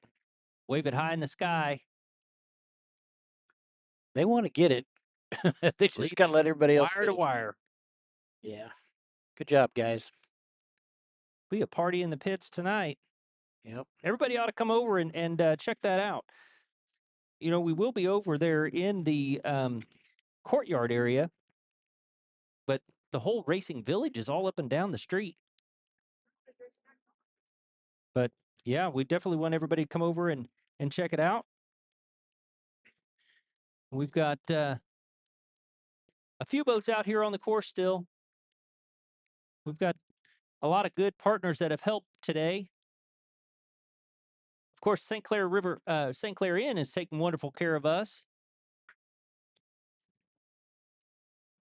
St. Clair Inn is taking really good care of us. We also have one of our other sponsors here, Carter's Lawn. If we need to clean up your property or tackle your next outdoor project, give our friends at Carter Lawn and Landscape a call. They offer professional landscaping, lawn maintenance, dumpster rentals, and snow removal for both residential and commercial customers throughout the St. Clair County. If you're looking for quality work at a fair price, Carter's Lawn and Landscape has you covered. Thanks to Carter's Lawn and thanks to Carter's Lawn and Landscape for supporting offshore powerboat racing. We really, truly appreciate that. Thank you. There's Logan's Heroes on the screen right there, getting their checkered flag. Congratulations. Ran a heck of a race. You can see that new hatch that Steve built. And keep a cover on that brand new power that he has in that boat. Definitely paid off. He's done a wonderful job restoring that Magnum. That's going to wind it up, Brian. So everybody, if you're listening, you ought to come down and check out the pits. You can come check out all the boats that race today or the racing tomorrow. We've got a full day of racing again tomorrow. We're going to start off with a Clash of the Titans at noon, and then Modified V will be racing about 1. About 2:15, we're going to have factory stock, and then about 3:30, we're going to have super stocks. And then the last race of the day, approximately about 4:45, will be Super V, Super Cat, and Extreme. Yeah, we will be on air approximately 11:15 tomorrow for the Invocation National Anthem and the flag float down that they absolutely do a great job doing here at St. Clair. So yeah, looking forward to it. Had a wonderful day of racing. We want to thank everyone that helped out today. Of course, all the public safety partners that we have, and give a shout out to all the fire and EMS that were here. And also, I've been to patrol boats out there, and I know that they all got bright pink shirts on and bright pink flags, and they're out there in the heat and just going back and forth and keeping everybody safe. And I really want to give a shout out to the patrol boats. They're kind of the unsung heroes. They do get a pretty good seat though to watch the action. they do, and they did an excellent job when we had an issue out on the course first thing this morning. So appreciate all of the effort for every one of those volunteers and people that are out on those boats. Yep. Here comes Synergy. saying hello to the whole crowd. They're local too. Boy, that boat looks great, doesn't it? When he doesn't have to worry about speed. I was going to just say that looks a little faster than what they were out on the Their race course. breakout speed. That's right. They're like, Congratulations there to Logan's Heroes again, waving that flag nice and high. All there's right, your two folks. winners right there for Class 6 and Class 7. Well, on behalf of myself, Brad Harrington, and Brian Baldry, and the whole OPA broadcast group, we want to thank you for jumping on and listening to us today. And jump back on here again tomorrow. We'll be bringing all the excitement to you as best as we can. So thank you very much for joining us here today.